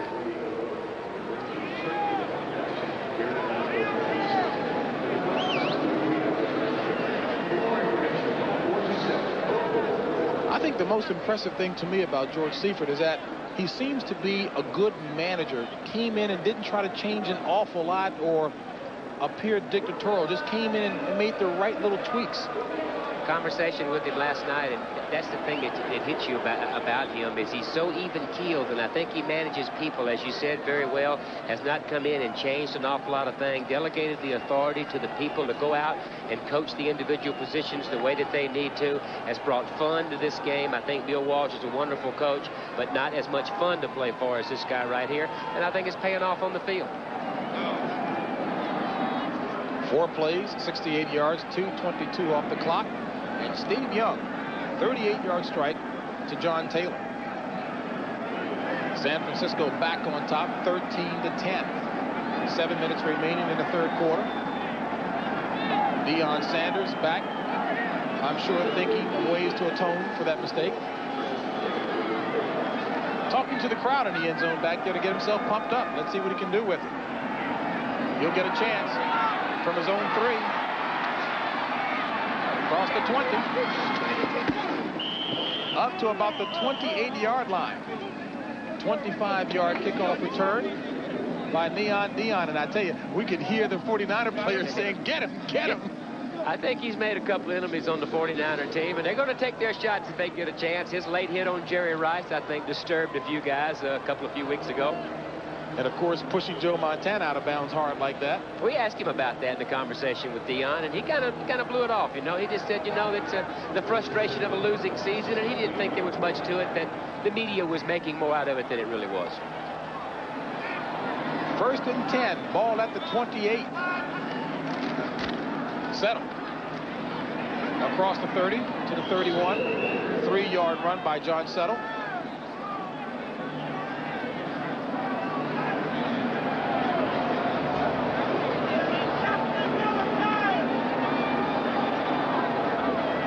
Some impressive teams in terms of winning percentage by decade. Cleveland at the top. Yep. Green Bay in the 60s, the Lombardi years, and of course the 70s. And Miami had the undefeated year in 72, 17-0. And of course, let's not leave out the Pittsburgh Steelers. They've got a whole handful of championship rings in the 70s. 2nd and 7. Play action. Complete to Jones. 1st down. So the rookie out of Illinois showing his versatility, helping the Falcons to a 1st down. They've gotten enough out of their running game, JB, in order to be able to play pass, and that's what they do here. Miller comes out from under the center. There's the play fake, which holds the linebackers, and it gives Jones the time, number 38. Keith Jones time to slip out in the flats. Good receiver out of the backfield. Can I tell you, I'm seeing an inspired Atlanta team out here. They really are playing with a lot of intensity. You know, these guys are going to be evaluated by whoever comes in here, and they're playing for the job next year. Michael Haynes in motion. Pitch back to Settle. Settle. No hold at all. Gets back near the line of scrimmage. Charles Haley on the stop. Well, if you look at the success that the Falcons have had running the ball, it hasn't been outside. This team really flows to the ball with Haley and company. Those linebackers really go to the ball. Walter, they've had their success running straight at the 49ers. And the Falcons really don't have any speed demons in the backfield to get to the outside. Exactly. Keith Jones is not a real burner, but a good player and a good solid receiver. Settled, not a burner, but an inside runner. So their success is running right at the 49ers. 17-10 battle up there in the Meadowlands. Eagles on top. 2nd down here. Miller throws complete and incomplete. Gene Lang had his hands on it for a moment, but boy, did he run into a wall. Well, there's some tough customers sitting back there. You take Ronnie Lott sitting back there in the middle, and you're going to get popped when you come into his territory. I think Chris Miller needs to take a little bit off of that. Get that ball down a little bit, take a little bit off of it, make it a more catchable ball. I know that the ball has to get there in a hurry, but I think he can take a little off of that one and place it a little better. Does that come with experience? I think so. I think so. 3rd and 10. Ball marked at the 44. Sean Collins in motion. Miller throws complete, but far shy of the 1st down.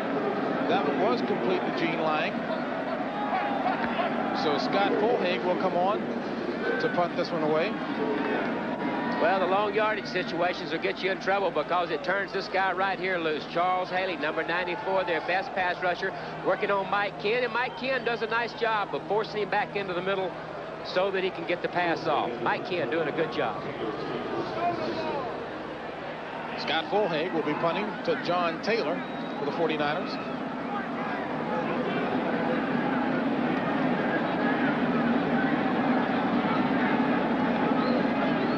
Low snap. Fulhaig gets it away. And a beaut. So the 49ers will start this one from their own 20. Real nice job of Fulhaig right here. They're playing the ball on the short hop, getting his body in front of it so that the ball doesn't get by him, and then gets it out of there with a good kick. Nice play. Atlanta Fulton County Stadium. San Francisco regains the lead on top of the Falcons 13-10. And Kenny Stable and I talked about the coaching change here where Marion Campbell retired. And some of the coaching staff was very frustrated. As a matter of fact, Jimmy Ray came out in the local papers and said, I find it frustrating that ownership would not consider any of the current coaching staff for a head coaching job here. Well, you look what they're doing right out here now today against a very good 49er team, maybe the best team in the league, and here they are only 3 points down. They're playing an exciting brand of football. Their defense is playing with an awful lot of intensity, and they've got the crowd excited, and I don't know. You know, you think Jimmy Ray, maybe his frustrations are justified. As Roger Craig leads the 49ers to get another first down. And, of course, Jimmy Ray was one of the leading black candidates for a head coaching job in the NFL, and certainly part of that frustration was coming out because he thought that this ownership, if not giving him an opportunity here, certainly would support him elsewhere, and he just found the way he was being treated not the very best, wasn't first class. They didn't tell him. He found out about the situation with the staff not being hired after this year. He found out through the media, and I think that really upset Jimmy Ray. Flags are thrown on the play as Roger Craig runs for a 5-yard gain. And we'll see what Gene Barth has for us. And what he has is a penalty against the 49ers. Number 89 offense, holding. 10-yard penalty will repeat the first down. And that's Wesley Walls. 49ers have really hurt themselves today. Their point production is down, and maybe that's the reason. They've had some key holding penalties that have hurt them in their own territory, also coming into the other team's territory. Chilly afternoon down here in the Peach State. 50,000 plus on hand, and they're seeing a good ball game. Falcons trail 13-10. James Brown along with Ken Stabler. First and 20 as a result of that penalty. Jerry Rice in motion. Young throws complete to Brent Jones across the 35 to about the 37-yard line. 17 yards gained back on the play. Well, they're going to bring Jerry Rice in motion right here all the way across. Roger Craig in the flat, and then their tight end is going to hook up right in the middle right there. Young reads it very well, drop backs, gets a good pass protection. There's the hook zone, got things spread out, and Brent Jones has really come into his own. I think Seifert has done that by getting him incorporated in the passing game, and Rathman has opened up things for the outside guys. Brings up a 2nd and 3. Ball marked at the 37 of San Francisco. 2:17 remaining in the third quarter. And complete to Jones again for the first down. So Steve Young has looked awfully impressive in relief of Joe Montana, who of course went out late in the first half with the bruised ribs. Again, working Brent Jones, a tight end who's been very, very productive the last few weeks. They give some motion to see what the defense is going to do, and then Jones just finds that area between Rady, number 59. There's Dion, 21. Robert Moore, number 34. Steve Young, 8 for 8, 129 yards. 5th-year player out of BYU. Out of the I formation. This is Craig. And Craig hit hard by Jesse Tuggle. Pick up a 3, though. You know, this is a situation, JB, where the Atlanta Falcons will find out a lot about each other on the field today because of all the adverse publicity with the coach resigning and the death, of course, of their teammate, and just the total situation here in Atlanta. You get to play the best team in the league today, a team that looks like they're going to go into the playoffs, and you find out a lot about each other, how you perform under those tough situations. 2nd and 7. Ball at midfield. Rathman, the lone back. 3 wide receivers. And Young goes to Rathman. And Rathman knocked out of bounds at about the 44-yard line.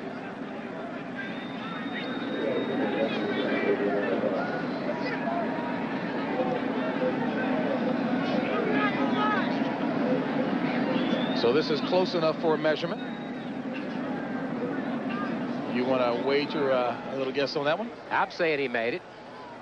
Here's Rathman. He knows exactly where it's at, and he's diving for it. And let's see, get his reaction. I think he thinks that he made it. Yep, right there, guys. That's where I went out. 1st and 10. Doing a little officiating. Bill Bradley of basketball fame said that was a matter of knowing where you are, not even close. Boy, the old quarterback Woody. guys from way up here pretty good. Woody from Cheers. He knew it. There he is right there. Nickname Woody. Said I told you that. I pointed to it. 46 seconds remaining in the 3rd. San Francisco on top, 13-10.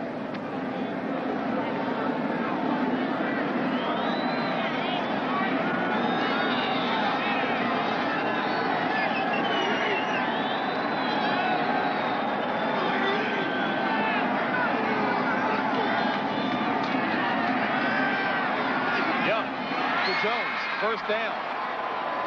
Inside the 30 to about the 27-yard line.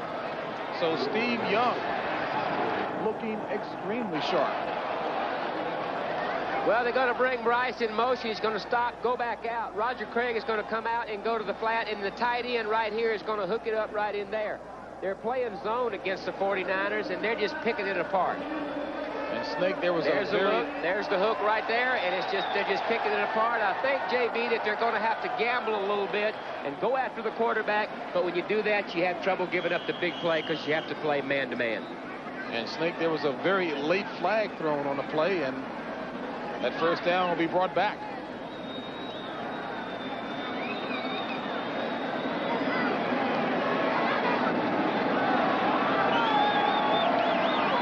Instead of a 1st and 10,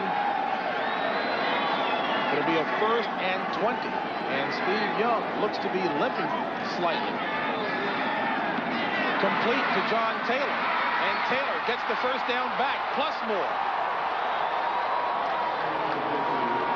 So Steve Young finds John Taylor on a 31-yard pass play, takes it down to the 21 of Atlanta.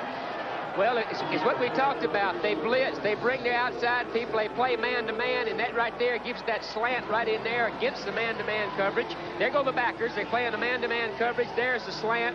Ball thrown on time, and then the great players make great plays, breaks a tackle, and gets them down in there in good shape. Steve Young, 10 for 10, 168 yards, and that's the end of the 3rd quarter. With the score, San Francisco 13, Atlanta 10. We now pause for a word from your local station. On the first play of the fourth quarter, Steve Young, and there's a flag on the play as Steve Young was looking for Jerry Rice, and it appears as if there was pass interference.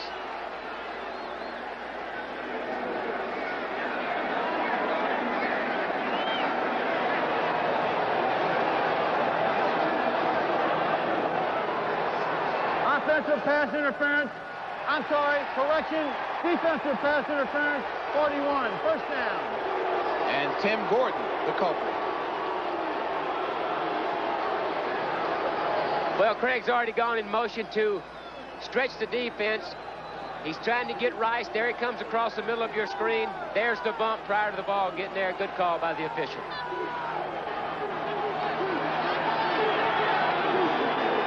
So the ball is placed at the 6-yard line. 1st and goal. Ball at the 6.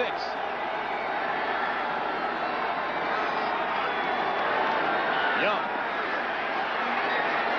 runs it. Doesn't get in. Gets down near the 1-yard line. And Steve Young comes up a little wobbly. Well, Steve Young paid the price on that run as he gets up not very clear-headed. Now, that's what he brings, you know, is that great ability to run. They're trying to get Jerry Rice out in the flat. The 49ers are. The Falcons do a good job of switching responsibilities, which makes him pull the ball down, and then there he's diving for it. Comes up a little, limping around a little bit. Doesn't look full speed. Steve Young still at the helm. And there's Steve Bono, the third quarterback on the roster. 2nd and goal, ball at the 1.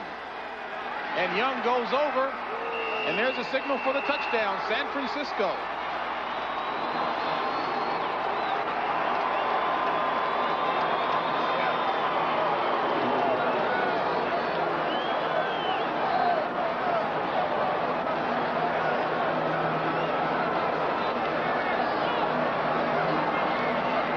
Well, Steve Young just going to do it himself, just behind the big offensive line from a yard out with the quarterback sneak for the touchdown. And Steve Young has really come in and done a very good job. This system is one that everybody runs it so well that whoever the quarterback is, if he reads things correctly, you're going to be able to generate offense. A good example, San Francisco had 188 yards in the first half.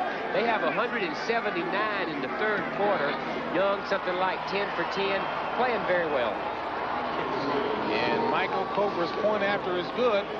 San Francisco expands the lead. Joe Montana went out late in the first half, bruised ribs.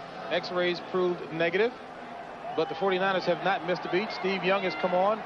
You see the numbers there, absolutely superb. And John Taylor and Snake, I guess the key there is that San Francisco is not only deep, but talented. Deep and talented. You know, Jerry Rice makes a big play today. They can do things maybe to take him away a little bit. And then Taylor has the big day. Montana goes down, and their backup quarterback comes in and goes 10 for 10. Deep, talented team. Today it's the offense. Certainly on Monday night it was a defense. Deep players again. Matt Millen coming on playing well. Jim Burt. They've done a good job, as you say, of bringing in people, of spending the money that it takes to bring in the talented people. They've got the highest payroll in the league, but there's the proof, and the pudding is on the field. Very, very good football team. $19.9 million. Mr. DeBartolo says, hey, if they can help the team and I have to pay them, I trust my staff. They know what they're talking about. Two good examples that you make. Matt Millen from the Raiders. They get rid of him. He comes in, solidifies the middle of the linebacking core. And then Michael Carter goes down. What do? They go get Jim Burt to come in, and he helps that situation along with Holt.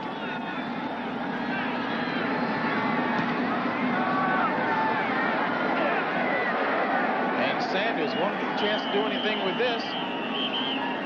As Gopher puts that one deep in the end zone.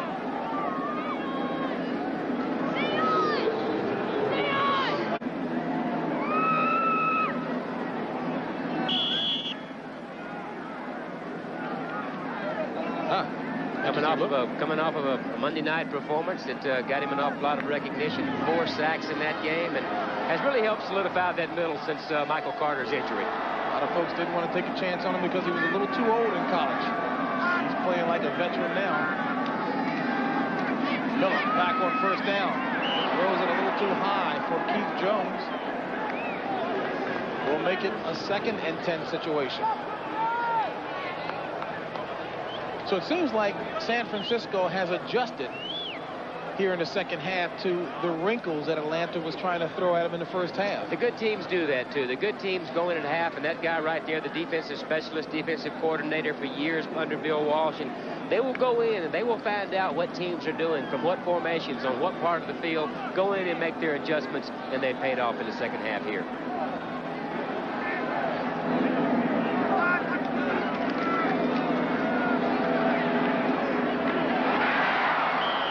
On a play, and it's ruled an incomplete. And there is a flag back in the backfield.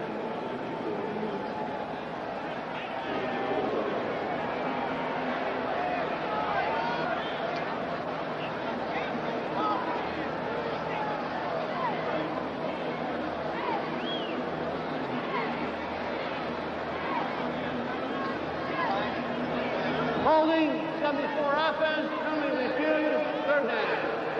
Clayton.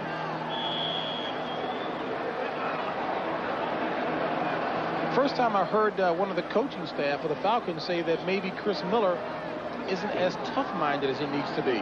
Well, the mental toughness, I think, has been questioned. And what they mean by mental toughness is when you get knocked around a lot. You've got to get back up, get in there, face that rush, take control of the team, motivate your teammates, and get in there and do that. And maybe that will come with some more experience. Miller throws it complete to Floyd Dixon. The question is whether or not he was over the line of scrimmage. 2 flags on the play. And I don't see Chris Miller putting up much of an argument either. He tried. Well, he thought he would slip away with one.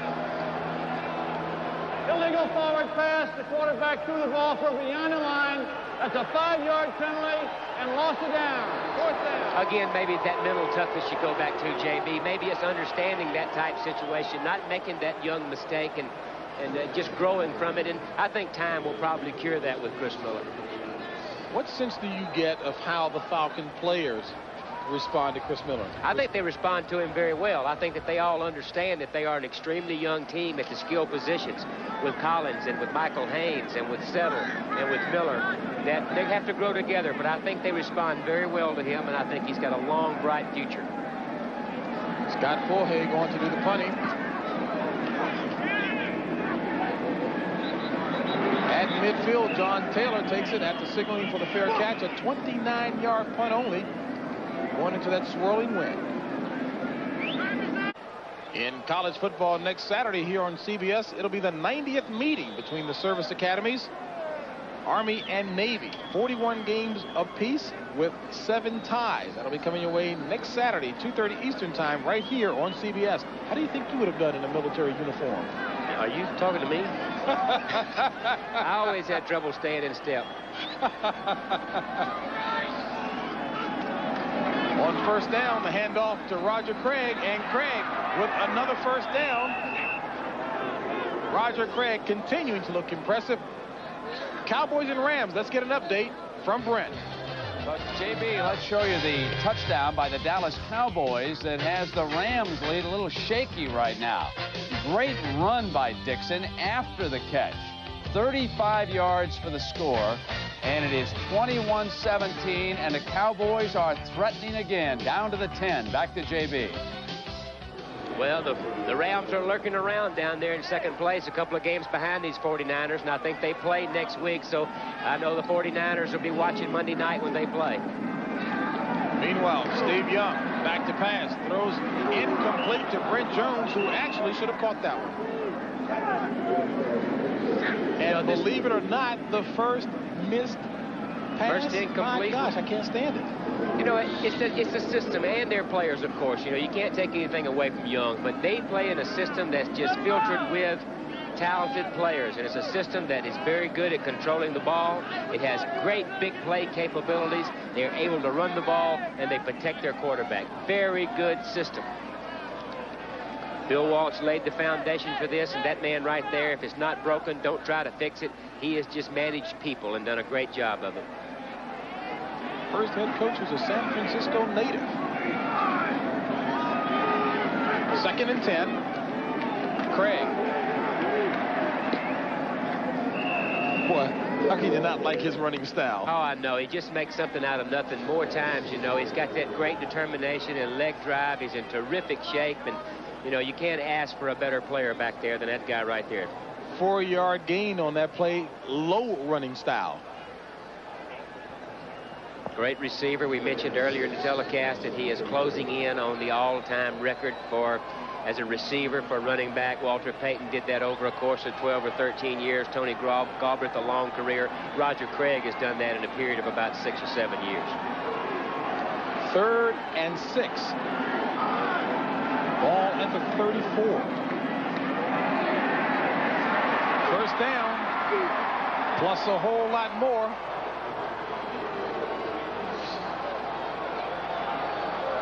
Robert Moore finally stopped him. Well, it's Bruce Colley, number 69, and Of course, number 78, Steve Wallace, a little counter play. See, there's the counter by Craig. The off guard, McIntyre, 62, pulls, cuts off McIntyre's block, and then look at that high leg kick for the first down. 13 carries for 81 yards by Roger Craig. And the updated report on Joe Montana, bruised ribs. You don't see him out here on the sidelines because they want to try to keep him warm. On first down, Roger Craig again.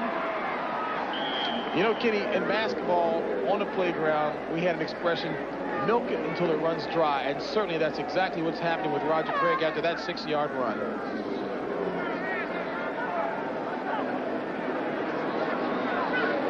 And Brent Musburger just gave us an update a little bit ago with the Rams leading the Cowboys 21-17. Take a look. Troy Aikman with a touchdown pass. And now they lead the Rams 24-21. This high-powered machine-like offense has gone over 400 yards for the day, JB. This is 2nd and 4 from the 14 of Atlanta.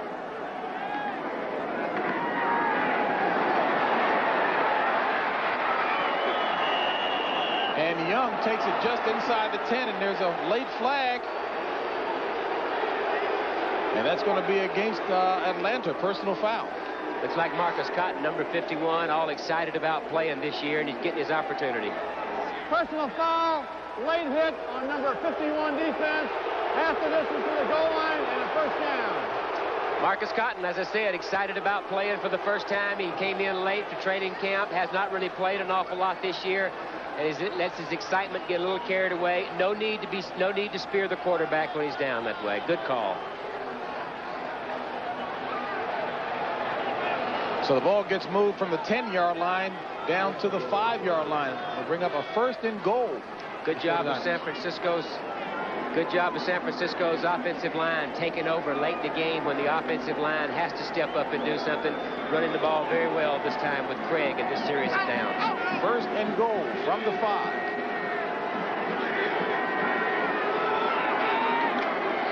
Rathman. Down to the 3. Well, they've got a Donnybrook going on between the Rams and the Cowboys. Let's check in with Brent Musburger.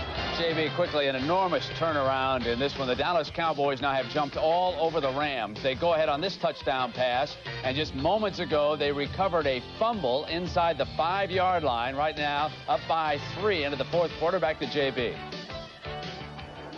All right, Brent. And, of course, that really would help the 49ers' playoff chances if Dallas can give them a favor. No doubt. Their previous meeting between the 49ers and the Rams, of course, the Rams came out on top.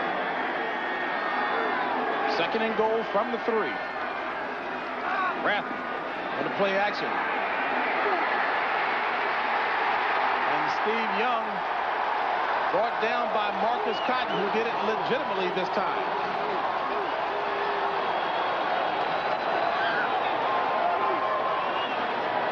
So Steve Young did not fool him that time on the play action with Rathman. Trying to fool him with a play action and slip their tight end across 84, Britt Jones, but he's covered.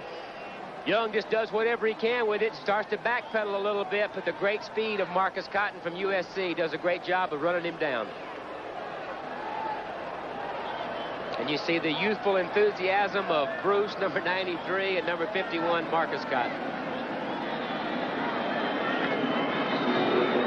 The guy right there is faster than most quarterbacks. You try to outrun him and you get in trouble. Did I hear you say that he actually came to a meeting this week in a little strange fashion?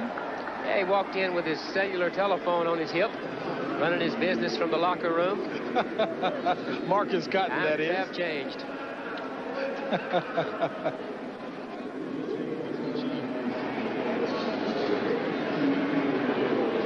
Well, there's a timeout down on the field.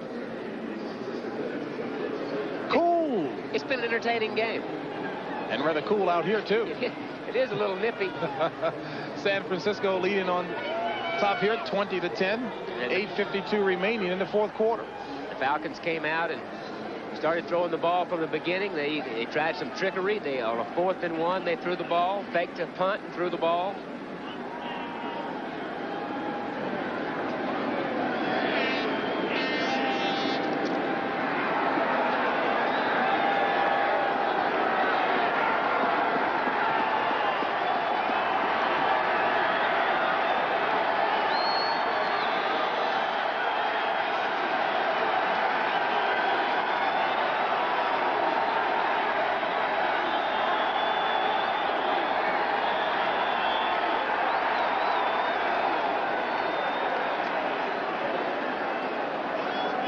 Now, was Steve Young complaining that he couldn't hear? I don't think so. I think the Falcons called the timeout. Bobby Butler called the timeout because they came out with both of their receivers to his side. Somebody didn't recognize the formation. There was only one defensive back over there for 2 receivers, and Bobby Butler quickly called the timeout. I guess they're thinking, let's not let it get out of hand. Doubleheader day coming here next week on CBS Sports. It all begins, of course, with the NFL today at 12:30 Eastern Time. Then in Game 1, you will see either the Falcons take on Minnesota or Dallas meeting Philadelphia. Then in Game 2, it's either the Giants in Denver or Phoenix and the Raiders. It all gets started at 12:30 Eastern Time with the NFL today. Buddy Ryan and Jimmy Jones back at it again. Jimmy Johnson. I'm sure Jerry Jones will get involved in the action. He'll be in the middle of it somewhere, too.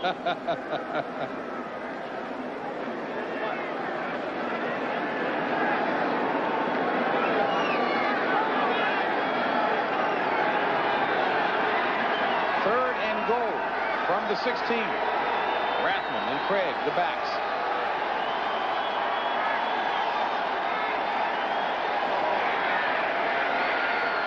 To Rathman. Takes it inside the 10.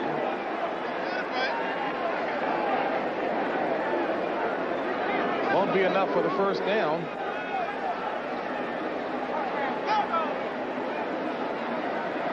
Boy, Troy Aikman really uncorking on the Rams. His 4th touchdown pass of the afternoon. And Snake, we've seen him this year, and Troy Aikman is really going to be something. I think he is. We had him earlier this year and against the Phoenix Cardinals, and kid's got a strong arm. He's extremely tough. Stand in that pocket. As you say, it's going to be good. So Michael Kofer will attempt a 27-yard field goal. It's connected on 35 and 24. And this one is good. So San Francisco moves it out by a score of 23-10. Back here in Atlanta, San Francisco on top 23-10 thanks to that 27-yard field goal by Michael Kofer. 8 minutes remaining in the contest. Neon Deion Sanders trying to see if he can do a little something to spark some enthusiasm again. JB, that was a 5-minute drive by the 49ers with only 1 pass in that drive. 7 runs, 1 pass. Offensive line doing a job late in the game when you're supposed to. Whichever way you want it, they can give it to you. And this one is taken by Andre Bruce, the up man. And Bruce plays the part of running back. And as we've been telling you throughout the game, the San Francisco 49er playoff picture looks like this. They can clinch a wild card position with the victory today and a loss by either. Minnesota Vikings tonight, Philadelphia Eagles earlier, and of course the Green Bay Packers. And Packers right now leading by a point over the Tampa Bay Buccaneers. Hard-hitting battle there. And the Giants and Eagles all tied up at 17 apiece. On 1st and 10, Miller throws complete to Michael Haynes near the first down marker.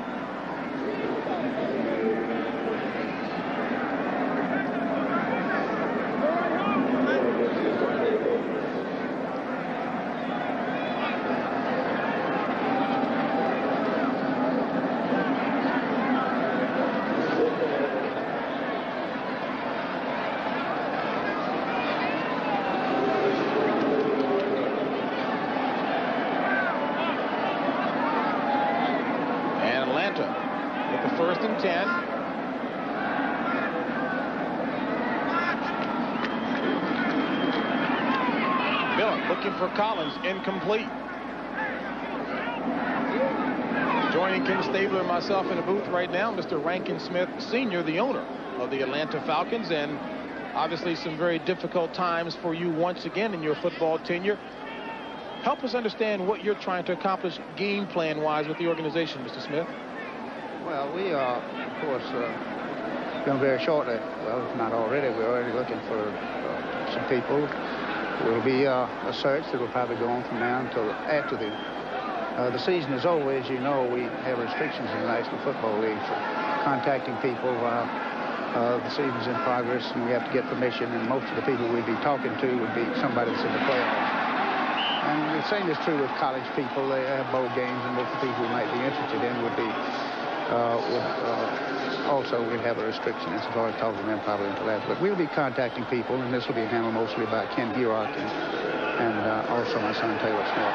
Any truth to what was reported on the NFL today that Bill Walsh has already been offered the job by Ken Burock of your organization? No, that is not true. So that your coach will possibly come from either the professional ranks, as always, and it's a possibility that it could be a very successful collegiate coach? That's true, and we'll be, we're not eliminating anybody, but we're going to go about it quietly, and this will be conducted in the month of December. Is there any timetable, Mr. Smith? No, I think we'll certainly, as I say, we want the opportunity to talk to people, and we are restricted by virtue of the fact that the season is still in progress, and also by virtue of the fact that the college season is still in progress, certainly with the bowl games, but we'll come up with a man we think will do the job. Mr. Smith, you mentioned you won't eliminate anyone, but yet it's been reported that the current coaching staff, none of the assistants, would be considered. Well, that was our thinking as of now, and that's the way we're planning to go with it. Might that change if Jim Hannafin continues to do a good job? He certainly had the team playing extremely well in the first half. Any possibility that he could turn your mind around? Well, you never say never in our business, as you know, and but on the other hand, today we've had what you might call fan day. We've had a lot of fun out there today, and they've had some plays in there that normally would not be in our curriculum, as you've seen, and they played very well today, and the team played with intensity, and certainly the coaching staff deserves a lot of credit for what's happened here today. So safe to say there is the possibility, depending upon how things go the rest of the season. Well, we will never rule out anything, but at this point in time, our search goes for out of the organization. Coach, we want to wish you the best. I'm sorry, Mr. Smith, wish you the best, and hope you get things turned around here for the city of Atlanta and for your team. Thank you. The Atlanta fans deserve it. The best to you. Yeah, Mr. Rankin Smith Sr., the owner of the Atlanta Falcons, and we thank him very much for a very candid session with us.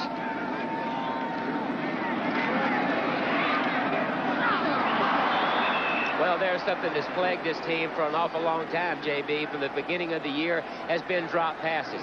Miller has only completed like 48% of his passes the last 6 games, but in defense of the young quarterback, they had 11 dropped last week. They really haven't been hanging on to the ball. Well, you're going to see right here, you're going to see a dropped ball, something that should have been caught by the possession receiver, and here's his reaction. He's had a lot of this year, and you can just see the frustration. So Scott Fulhay comes on to punt for the Falcons. 5:24 remaining in the contest. San Francisco on top, 23-10. John Taylor back to receive, and he signals for the fair catch. 4.5 hang time on that Scott Fulhay punt of 36 yards.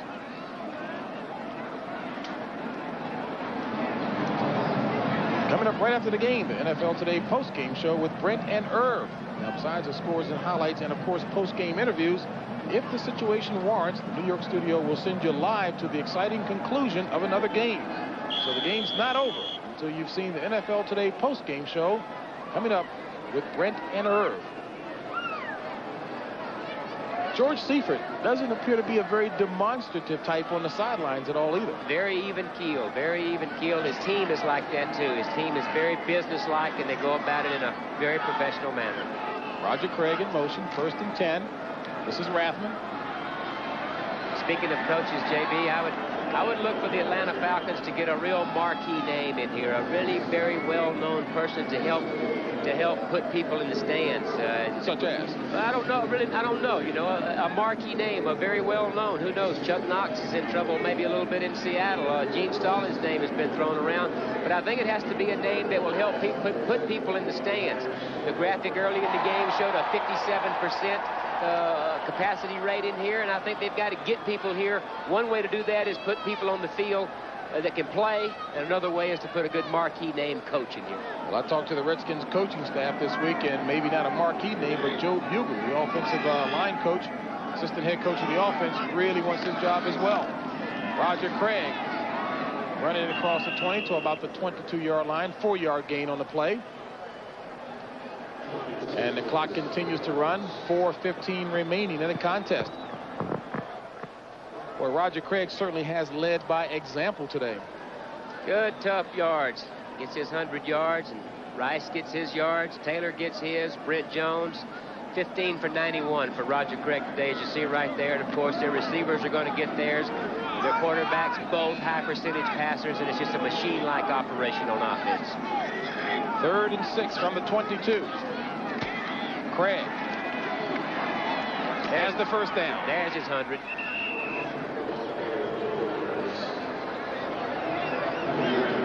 Well, this team we talked about being the best team of the 80s.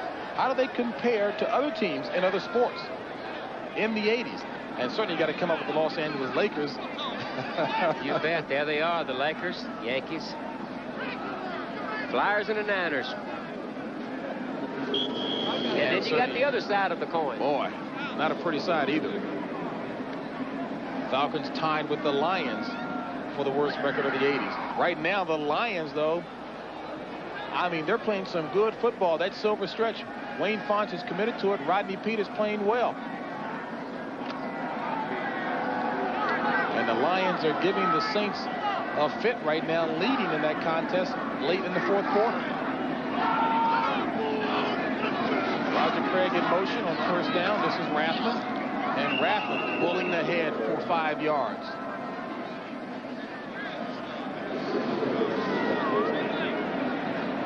I guess they've tried to dissect every which way about how San Francisco wins. Yeah, what makes this team play the best, and where do they play the best? On the road, at home, what time, all that. You see here, 12 straight 1 p.m. Eastern Standard game wins. I think this team could win if you lined up at midnight. I mean, I don't think it matters what time they play. They're a good football team. I absolutely agree.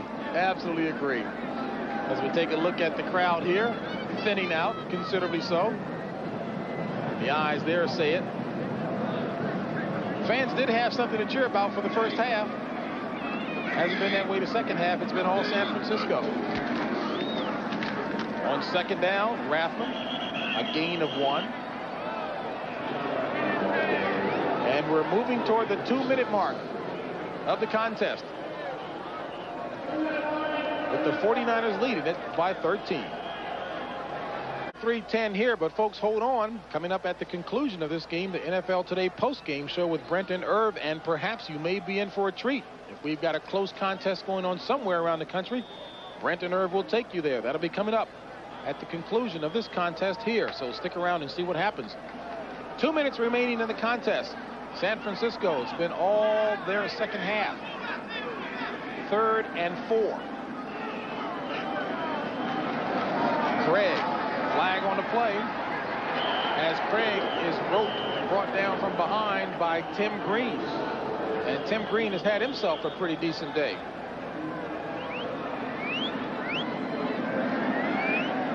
Notice the Falcon players wearing number 73 on their uniform in black, tribute to their fallen colleague. Illegal formation, only 6 men in the line of scrimmage. Penalty refused. 4th down. That fallen colleague, of course, Ralph Norwood, who died tragically in the car crash last week, God rest his soul. Jim Hannafin. Tough job.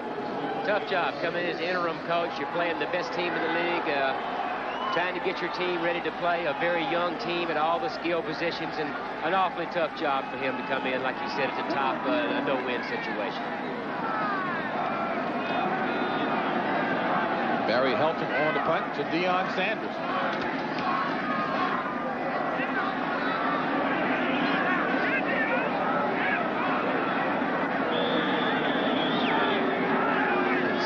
Lets that one run out of bounds. Well, once again, the Falcons find themselves in a position of aiming for the number 1 pick in the NFL draft. Now, you look at Atlanta. What does Atlanta need? Atlanta needs a good pass rusher from a down lineman, maybe some more speed on the outside. Detroit, same thing. Everybody needs impact players on defense. The Jets are having their problems. There's always a need for great offensive linemen. Just depends on what the team needs. And there's a former number 1, Tony Casillas. fourth-year player out of Oklahoma.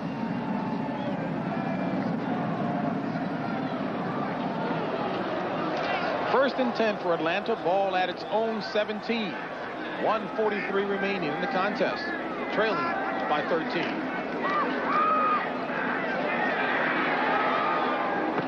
And Chris Miller throws it complete to George Thomas.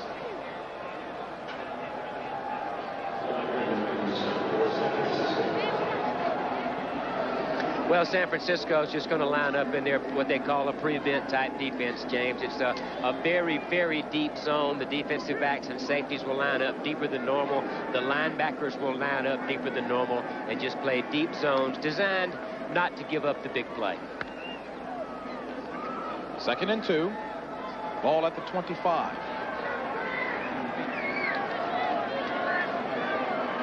John Settle, the lone back. Throws it complete. First down.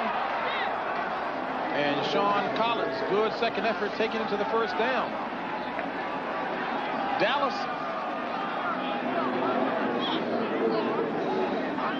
Dallas and the Rams, still a good game there. Let's check in with Brent Musburger, find out what's going on. JB, it should be some post-game show after you get wrapped up, because the Rams have now pulled back to within 3 after a turnover. Everett to Brown lights them up. The Packers have just scored. Eagles and Giants are tied. Back to JB. And back here, Brent, we've got a broken play that still results in some yardage gain for the Falcons. 7-yard pass play. There he is running it from the line of scrimmage. 40-something seconds left. Tipped pass right here, that deep zone. Here it comes right here. There it is. It's knocked up in the air by Keith Jones, 38. Collins with the reception. And intercepted. Johnny Jackson. So San Francisco will run the clock out and pick up their 9th consecutive road victory. San Francisco came into today's contest having won 19 of their last 21 on the road. It will be 20 of 22. Well, Chris Miller in a tough situation. Your team's behind. It's been that way all year for him. Everybody knows you're going to have to throw the football. It's against that big pass rush. Those deep zones, tough way to have to finish up.